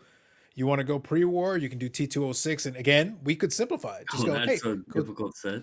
It is, but at the same time though, if you say to somebody, "Hey, don't worry about the backs. Just start off with the general checklist. Here are the people. Here are the teams. Whatever. Start with getting a couple of these. If you like them, then you can dig a little deeper. You can start off with small pieces and then add more layers. But with these other ones, again, I use the hockey example because I just said I could be talking the base set. I'm not talking about regionals. I'm not talking about anything obscure. But I still have to explain to you why the checklists don't match. I have to explain to you why Gordie Howe is in the Parker set here and not in the top set here. I have to, because as soon as you look at the checklist, go, well, I like the Detroit Red Wings. I like Gordie Howe. Like Gordie Howe's a pretty good guy, right? Yeah, absolutely, for sure. So wait, he's not in this checklist, but he's in this one? Why? And then you have to explain and give, and it's not logical explanation to the average person. It just doesn't make sense why you wouldn't include the best players in all the sets, right? right. Here's a fun question to pose, and if you've made it this far, I would like to see the audience's answer to this as well. Sure. So we've established that baseball would be the top for vintage collector. Okay, Yeah. that's the grandpa, the vintage collector. Yeah, it's literally grandfathered in. It's been around so long that it's got a good foothold. Would you dare say, because I feel like, and maybe it's Oh, I just dare. from the folks that I, talking with you guys on here, Yeah. seeing Hmm. Bobby's fashion and some of the other folks, even though you said that hockey is like at least fourth overall in popularity, would you dare say that it would potentially be number two in the vintage market though? I do. And the number one reason I think so, um, is I I work at a shop, and I don't have people coming in all the time looking for vintage basketball or football, especially. It's the vintage baseball guys are number one by a long shot, and then we got the vintage hockey guys. And Um, that's with the Celtics in yeah, your right, area, so yeah, and the yeah. Patriots, I guess. But Well, I mean, they'll come in and look for um, the vintage Patriots never, but they will come in and buy vintage Celtics. But yeah, they'd rather buy vintage Bobby Orr cards than vintage Bob Cousy cards. So Um, I think the one important caveat we gotta give though, because again, you're talking about the shop there, and I think it's very appropriate here. To be fair, to be fair, thank you. I think an important caveat though is we're talking New England, we're talking Boston. So mhm. if you're talking border places, so here is where I'll agree with Eric's original six thing. I think the emphasis on that has been de-emphasized over the years. However, you're talking about an original six town. If you're that's going to be, even in Chicago for some of the hardcore fans, Bobby Hall, Stan Mikita. There's going to be some of those that's going to hold a certain allure. And Chicago is a good comp because again, Ernie Banks, the historical Cubs, Ron Santo. There, some of those guys are going to hold a little cachet comparatively. And it's not like, look, it's not like the Bulls are bad, but they didn't really get good until Jordan showed up. So for that, you got to go to the 80s. So you don't have the vintage, vintage Chicago Bulls don't necessarily hold the same.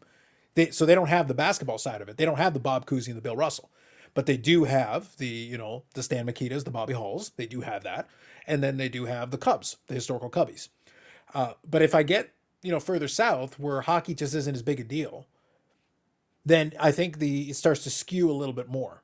I think what you're getting at is in the markets where hockey is appreciated. I think it can move up to number two because they will be more passionate per capita, and it will hold a little extra compared to those other sports. But if I go further south, then it starts to skew in the direction of maybe football and some of the other ones.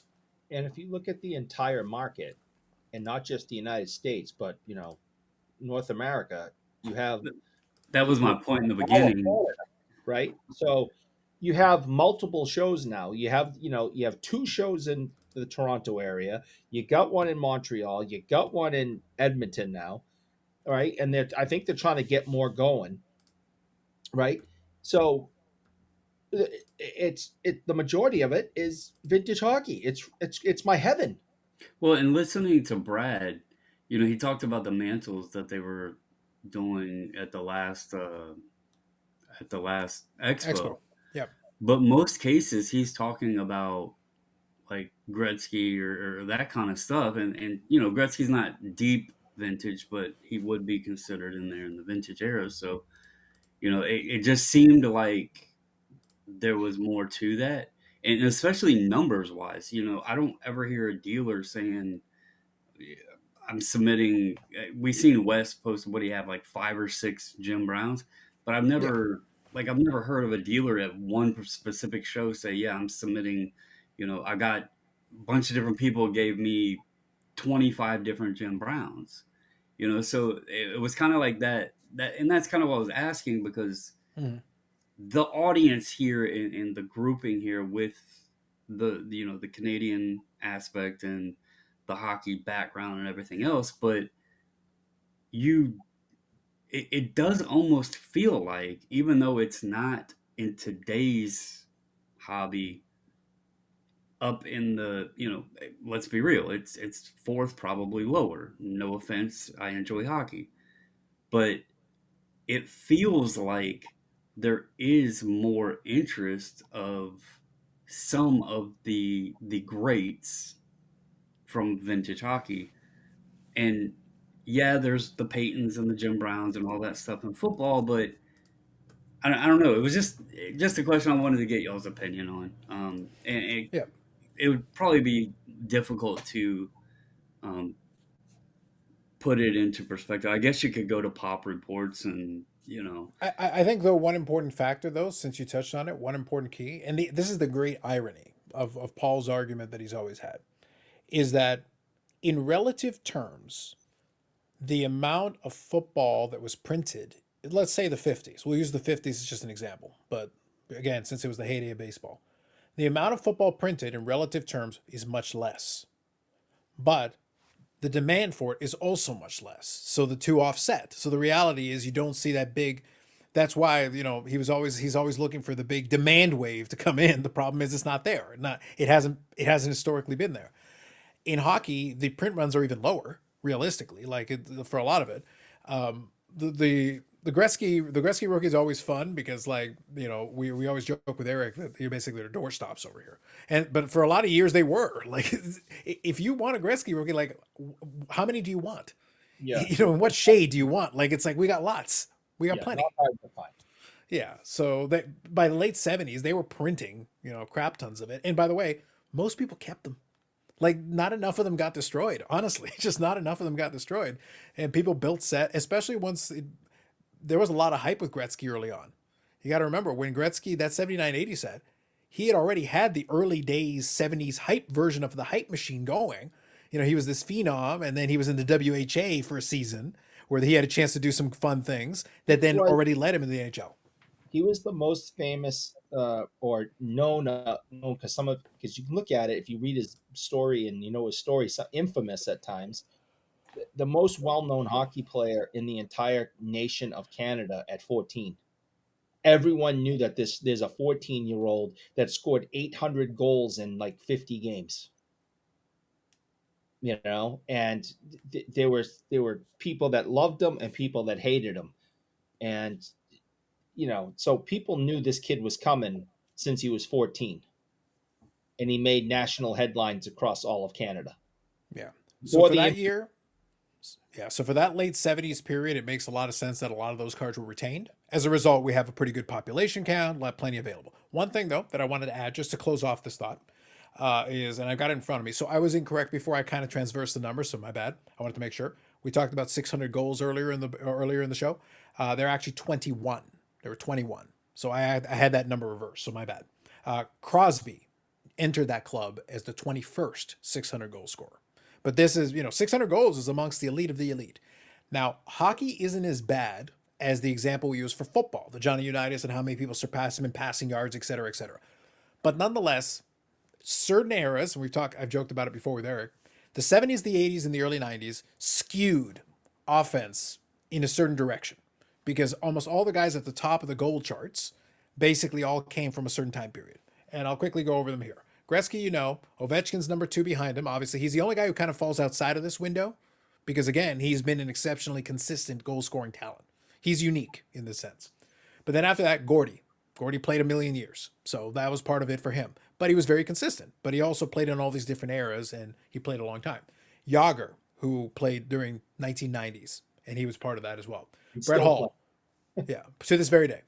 Brett Hall is number 5. Then number 6, Eric's so-called best friend, who we can't remember how many goals he scored, Marcel Dion. 731 goals, which is what Carlos said. He's my bestie. Yeah, well, apparently I'm more of his bestie because at least I know how many goals he scored. So Did anyway, you even talk to him this year? I don't need to. I don't talk to peasants. Anyway, so what happens is, so after that, Phil Esposito, 700. Listen, I don't talk to anybody below 750 goals. Peasant. Anyway, so Phil Esposito, 717 goals.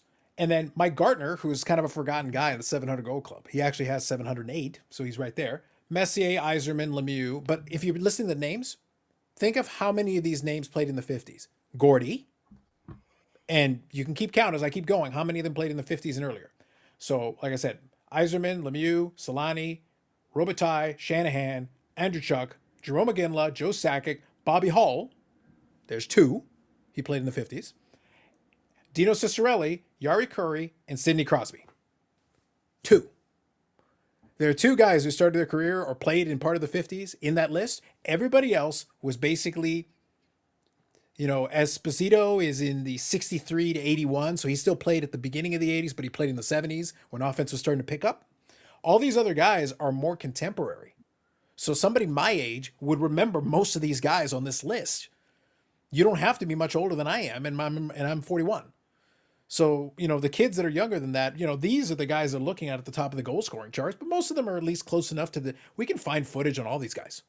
We don't have to go all the way back to the 40s and 30s. So the point that I'm getting at is that a lot of this is skewed. If I go further down, I can find Johnny Busick, 556 goals. He's right there sitting at number 30, which is still there. Like, it's still on the board.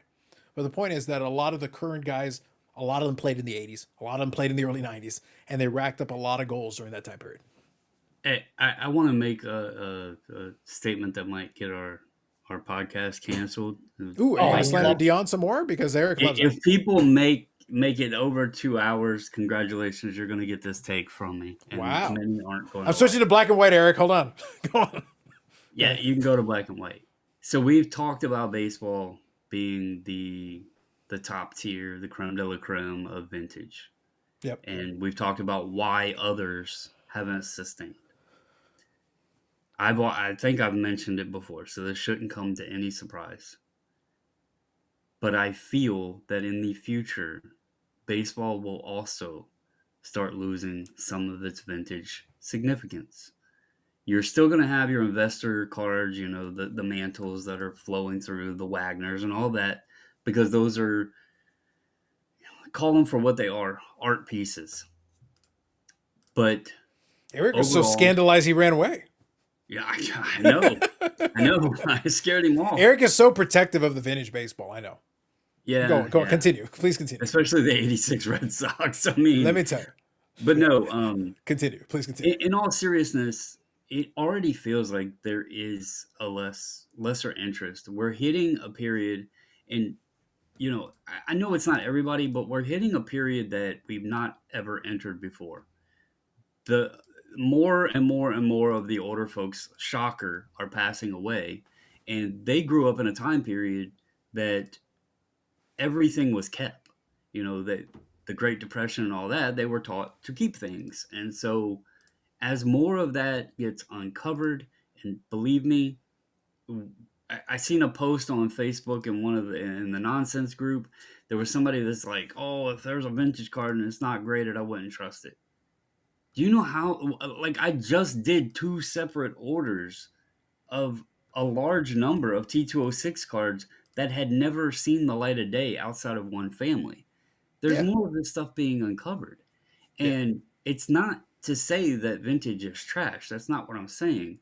But I do think that the interest levels will continue to subside and more will be uncovered. Not just in football, not just in basketball, not in just in hockey, but I think we're going to see it in baseball as well. When I bought my Ruth, I think there was somewhere between maybe 5 and 10 available on eBay. I didn't really ever see tons of them at shows. You go in there today, and I wouldn't be shocked if there was over 20 on eBay. And the last time I actually went around at a show and just kept a mental note of how many I seen, there was 13 of them. And keep in mind, he has 4 different copies of the Gaudi. And that was just the yellow background. So there is definitely more of a supply stream coming in. And I'm not saying there's no interest in it, but I think we're going to start seeing a decline in interest of it. Either people are already going to have the card, they don't need another one, or people are getting older, they don't want to spend their money on sports cards or whatever, or it gets handed down to somebody that has no interest. And I'm not here to shit on vintage in any way. It's just something I've I've had this thought for a while, and I just wanted to make that note because we talked about why there's a lack in the other sports, and I just personally, my my feelings don't have to reflect on Carlos or Eric. I think we're going to see a decline in baseball as well. Yeah, so I think we actually did talk about it on the live. I think we had this discussion in the live previously where you touched on that, and I think the point we came to was that the iconic cards are still going to hold a certain Yeah, cachet because there's always going to be, the 52 tops manels. There's still going to be an interest for that, you especially know, the higher graded stuff too. for Yeah. sure. Yeah, so there's going to be an interest level in that. It's just the more common players may have less interest in them as you lose set builders, and as more becomes available, you lose set builders. The two play off of each other and bring those prices down, and there may not be enough people to absorb it. And to your point about the roots and that cars like that, it's that they're available today. Basically, if you have the money, you can pretty much Hmm. have a copy of all that stuff, and the demand that exists is not enough to wipe out the supply. There is demand, but not enough to wipe out the supply. Otherwise, then they just wouldn't be available at any price. And if the market fully absorbed, and that just hasn't happened. So I think that kind of plays into your point. So, real quick, Eric, before, if there's anything you want to add as kind of a final thought, I actually remember that our last episode, we actually had some really good comments, and I did want to briefly read them at the end because there's a couple of good ones. But is there any last thought you wanted to share before I get into the comments here? I I think you're think he's muted. muted.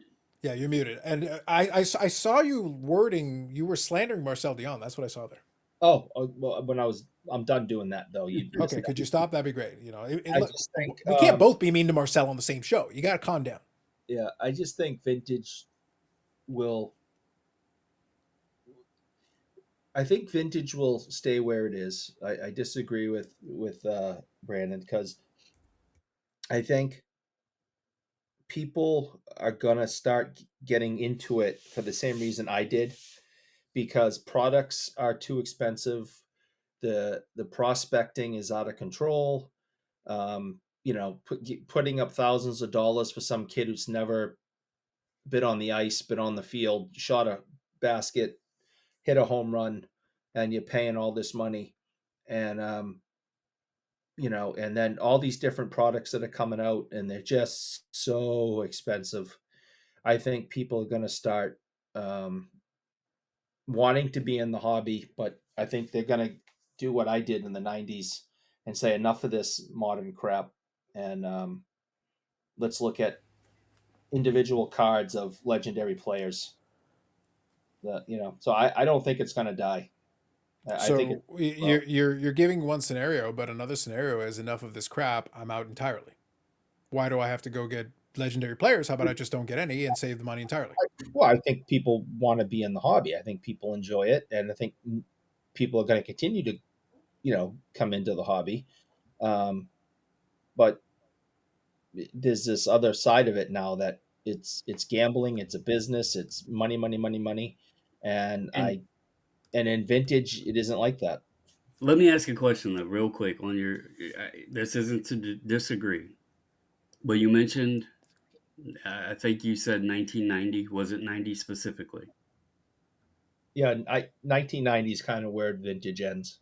Okay, but you said that you stopped, in there, and that's when you did what you're starting to do, Yeah, right? like mid '90s. I like Okay. '94. I was like, I'm done. I can't do this anymore.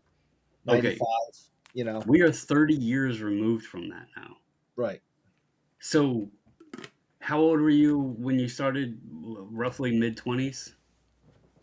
I started collecting when I was 14, and then in my mid 20s in '94, I was like 22, 23, and I was Okay. like, can't keep up with this. So, let's remove back and say 30 years prior, right? And a mid 20s person today was born in the year 2000, right? Yeah. And we go 30 years back from that. That places them in the 90s. And you're talking about that your reason for doing it was there was so much stuff coming out. Well, they're born into that. They're already like the stuff. There's been parallels and the autos and the relics and all that stuff. You were coming into it where it was blasted at you and you didn't like it. So your Yep. thought to go back was going to be a little bit different than those that's been all that they've been and, into. and what's vintage? I mean, Bobby and I agree what actual vintage is. Other people have different opinions, and that's fine.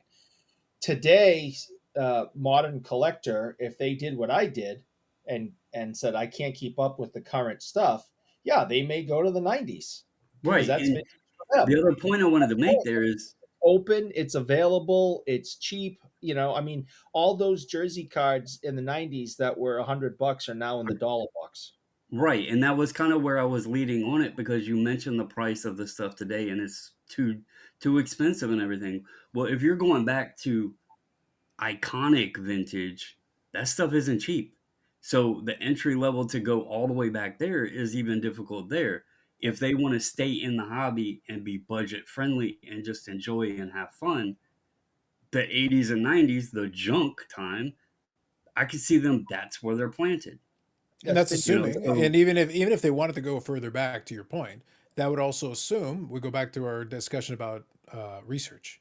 If they don't want to research yeah, for the current stuff, because again, when Eric started collecting originally, so I'll be 5% more mature. When Eric started collecting originally, the amount of sets at the beginning was more straightforward. Like if you really wanted to collect all the stuff, it was here's this set and here's this set and there you go. Okay. Today, if a kid's just starting up, they're already starting with 40 or 50 sets a year. that was The that's my yeah, point. the They're idea, born so they're into it. not necessarily they're not necessarily going to get overwhelmed for two reasons. Number one, you're used to it, but also number two, you're already born into the idea nobody really builds sets anymore. So who cares? You can make 1,000 sets. I'm not going to collect 1,000 sets anyway. I'm going to pick singles anyway. So if I'm starting from singles, then yeah, make 1,000 sets, make 10,000 Our sets. Who Chase cares? our Chase was a common guy that we had opened packs of for a nickel a piece and couldn't get this one stupid guy because we couldn't ever get the right pack that he was in. Their Chase is the rainbow, Yeah, well, one but I'm player saying in all of in the some cases, rainbows. yeah, but in some cases, the only point that I was making, and Scott was talking about this, where he talked about all the parallels and everything, and I said it kind of tongue in cheek, but I was also kind of serious. The parallel thing isn't an issue for me, even as a player collector, because at a certain point, who says I have to complete the rainbow? Right, right. That's a Yeah. self-imposed thing. What if you make 30 parallels? What if I like the blue one and the blue shimmer one, and those are the only ones I like? Then I don't care if you made an aquamarine or this, that, or the other. I'm interested in the blue and I'm interested in the blue shimmer. That is two. And once I have my two, I'm happy. Make another 500 parallels. It makes no difference to me because I've made my choice. I remember back to the analogy I gave you. I started you off on vanilla, strawberry, and chocolate. But then I said, if you want to go beyond that, we can talk about Rocky Road, we can talk about milk chocolate and these other options. Okay, now you've had We some can even time in talk the about hobby. ice cream cake. That's right. But now we started off, you've had some time to play around with it, and you said, I do like Rocky Road. Fantastic. Then you no longer need to collect vanilla, chocolate, or strawberry if you don't want to. You can go straight to Rocky Road. We're good. So having all these additional other options does not hinder you from enjoying Rocky Road. It doesn't stop you. You can make a choice as the consumer and ignore the rest of the noise, if that's what you want to do. Yeah, and not to debate Eric's point. I get where he was coming from there, but again, I think we're in a different time, and I have come to the conclusion that if you wanted to start collecting right now, and I'm speaking on the term of a collector, not wanting to rip wax, not wanting to gamble, not wanting to prospect. If you wanted to start collecting right now, it is an absolute perfect time because there are so many options out there, many of them very, very, very cheap that you could start and build a collection at a reasonable price, even of some of the top tier talent. You're not going to go buy the most expensive and the superfractors and all that stuff, but you can start a collection of pretty much any player out there without breaking the bank. Mm-hmm. And last thought on that before I get to the comments. Imagine, Eric, if we were back in your heyday, the original heyday, where you only had a handful of options. Imagine if you're sitting there opening a pack. All right, fine, we'll bring the price down. It is $1 a pack. Congratulations. Oh, it's super cheap. Awesome. And then what happens? You open it up, and all you find, there's only one set you can collect, and all it is UD portraits. Do you want to condemn us to that, Eric? Is that what you want? I want options, Eric. I don't want to be condemned to just UD portrait. What if I don't want to see UD portraits? That's what I thought. So Eric concedes my point. Brandon, I'm going to get to the comments. There's some good ones, including a gentleman that you are familiar with. So allow me to read these comments. First one here. So Ty here says, wonderful show, 10 out of 10. Thank you for that. I do want to acknowledge the comments here, so I appreciate from the last episode we had some good ones. You have a problem with a bike and trees. That's true. Eric does have a problem with bike and trees. I So thank you, Ty. one tree today, not one tree. I did well today. All right, but I'm just saying we appreciate the comment just the same. All right, second one, Refractor Jones. So we got Refractor Jones here. Says, so I don't know how to take this episode. Usually we don't either, and we're involved in it. So yes, Refractor Jones is a cardboard hoarder, and yes, if it meant my collection would go bye-bye. Completely fair. But then who buys the collection? Because I have items, cards, etc. that have never seen the light of day in the hobby. Do my kids call a bulk buyer like Kruk, Heritage, or slow roll their way making sales via an auction house? Question mark. It's all a question and play for them anyways. For me, it was my journey, my escape, my love and passion. And when the day comes and I hope I've done enough for them to navigate through the collection and send it where it needs to go to best suit them, I thank you for the mention, but most of all, I'm thankful for the entertainment that a little PC of cardboard brings us. Refractor love. Thank you, Refractor Jones. Great comment. Appreciate that. I wanted to acknowledge it. It's a good, well thought out comment, so I wanted to acknowledge it as well. So Zach here said, and real quick, yep. When you're in a jam, you don't have time to go on eBay and get full price. You got to bring it to some place and take the hit, get the money in your pocket, and help your family out. So you're not getting full price. The whole point is you're in a jam. You need money fast. The collection's got to go. You're not getting full price. He has a massive. When he says hoard, he has a massive hoard. Yeah, he has a hoard. He has a hoard. And some really good stuff. But he's calling someplace like Sports World or AMG Collectibles, and they're coming. They're taking a look at it, and they'll say, "We will offer you, $50,000, but it's worth $100,000. We will offer you $50,000." And it's, I need the money to get out of this jam. No, if you want the $100,000, stop putting it on eBay. But you're not getting your money for a long time, and that's not going to get you out of the jam. Well, Eric is very obsessed with the jam. What happens if you're stuck in the mail? Slippery slope. 110%. Anyway, moving on to the next. See, Brandon, this is what I got to do to get to the next comment. Next comment. So Zach says, underrated comment by Carlos. I enjoyed this one. I thought this one was good. Underrated comment by Carlos. Have a beer with Havre and discuss the finer points of welfare fraud. I had a good laugh to start my day with that one. I do what I can. I sit down, have a beer, and discuss the finer points of welfare fraud. I appreciate you appreciating that. My response to that was hashtag always learning. Always got to learn the finer points. Bob Jackson, Bobbles pandering big time with that salmon. It didn't work out for him this time. I told him I tried to find a different image of another fish last name player, but it just did not exist. Like Google froze up on me. That's fair. And then last one here, Average Joe Card Collector here says, why does Eric keep referring to himself as an athlete? Now, we had two answers to this. So a wise man said, it's the concussions. He also sometimes thinks he's a spaceman, which is true. And Bobbles and Ballcard said, I have the belief he went to the doctor and they told him he had athlete's foot. And so ever since, he just believed he was an athlete. Both legitimately valid possibilities. Both things have happened. So I want to say thank you all for the comments. I wanted to make sure I acknowledge that was some good set of comments that we appreciate the engagement and would appreciate if you got over the comments. On this one, we had a pretty lengthy discussion. There was quite a bit there. We got deep into the soda weeds there for a minute. We had to pull ourselves out of it for a second. So we'll see. It's all speculation and us just guessing on our part. We'll see what happens. Good luck to them down the road. Hopefully they manage, but it's not my money anyway, so good luck to them regardless. As for the vintage topic though, there's a lot there. We were able to expand on what I discussed in the conversation with Scott. I'll include a link to that in the description if any of you want to check it out. It's probably about halfway that we get to that portion of the discussion, give or take about halfway through. And then the latter portion of it focuses in on that. And then I get to have a little bit of fun as Brad kind of stirs the pot, and it kind of is amusing to me, is where it gets more entertaining for me. But we did touch on a lot of the nuances on this episode. We touched on the 4 different sports.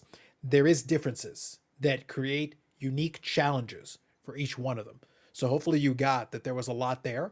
And again, you could be sitting there going like, oh man, I collect all the vintage football. Awesome. Great. Then keep doing it. If it's working for you, it's working. To be honest, I gave you the Bart Starr thing.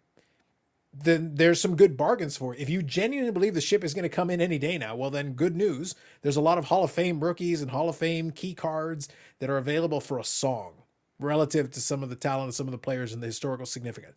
It just hasn't translated. So if you believe it will, then by all means, have at it, Paul. Go for it, buddy. Do what you got to do. Go get all the Jim Browns. You do you, buddy. Go get the Jim Brown with the Cadillac in the background and find out what happened back there, because we need answers. That's a question we got. And vote for the silly card of the week. Anyway, that's it for us. We thank you for checking this one out. Brandon Bobbles and Baller Cards, also known as Associate of 540 Flips. Eric Sanderson, or also allegedly associate of Marcel Dion, even though he besmirches his good name all the time. And doesn't know how many goals he scored. That's a fact. That's the shock of the entire 2-hour-plus episode is Eric not knowing Marcel. The so-called hockey guy doesn't even know how many goals entire... Marcel Dion. His best friend Marcel Dion. How many goals did he score? I'm sure it was more than one. You guys aren't going to tell him, are you? The footage will speak for itself. But anyway, we thank you all for checking this one out. Leave a like, because the like button is going up all the time. As Bitcoin goes up, so does the like button. Eric is very excited about this. It's turning out extremely well. And we will check you out on the next episode. Live streams on Fridays at 8 p.m. Eastern Standard Time. There will be more coming up here as we head into the holidays. The Christmas special is forthcoming. The New Year's special is forthcoming. It's all the specials. All the specials you can shake a stick at. So that's it for us. Thank you very much, and we'll catch you in the next one.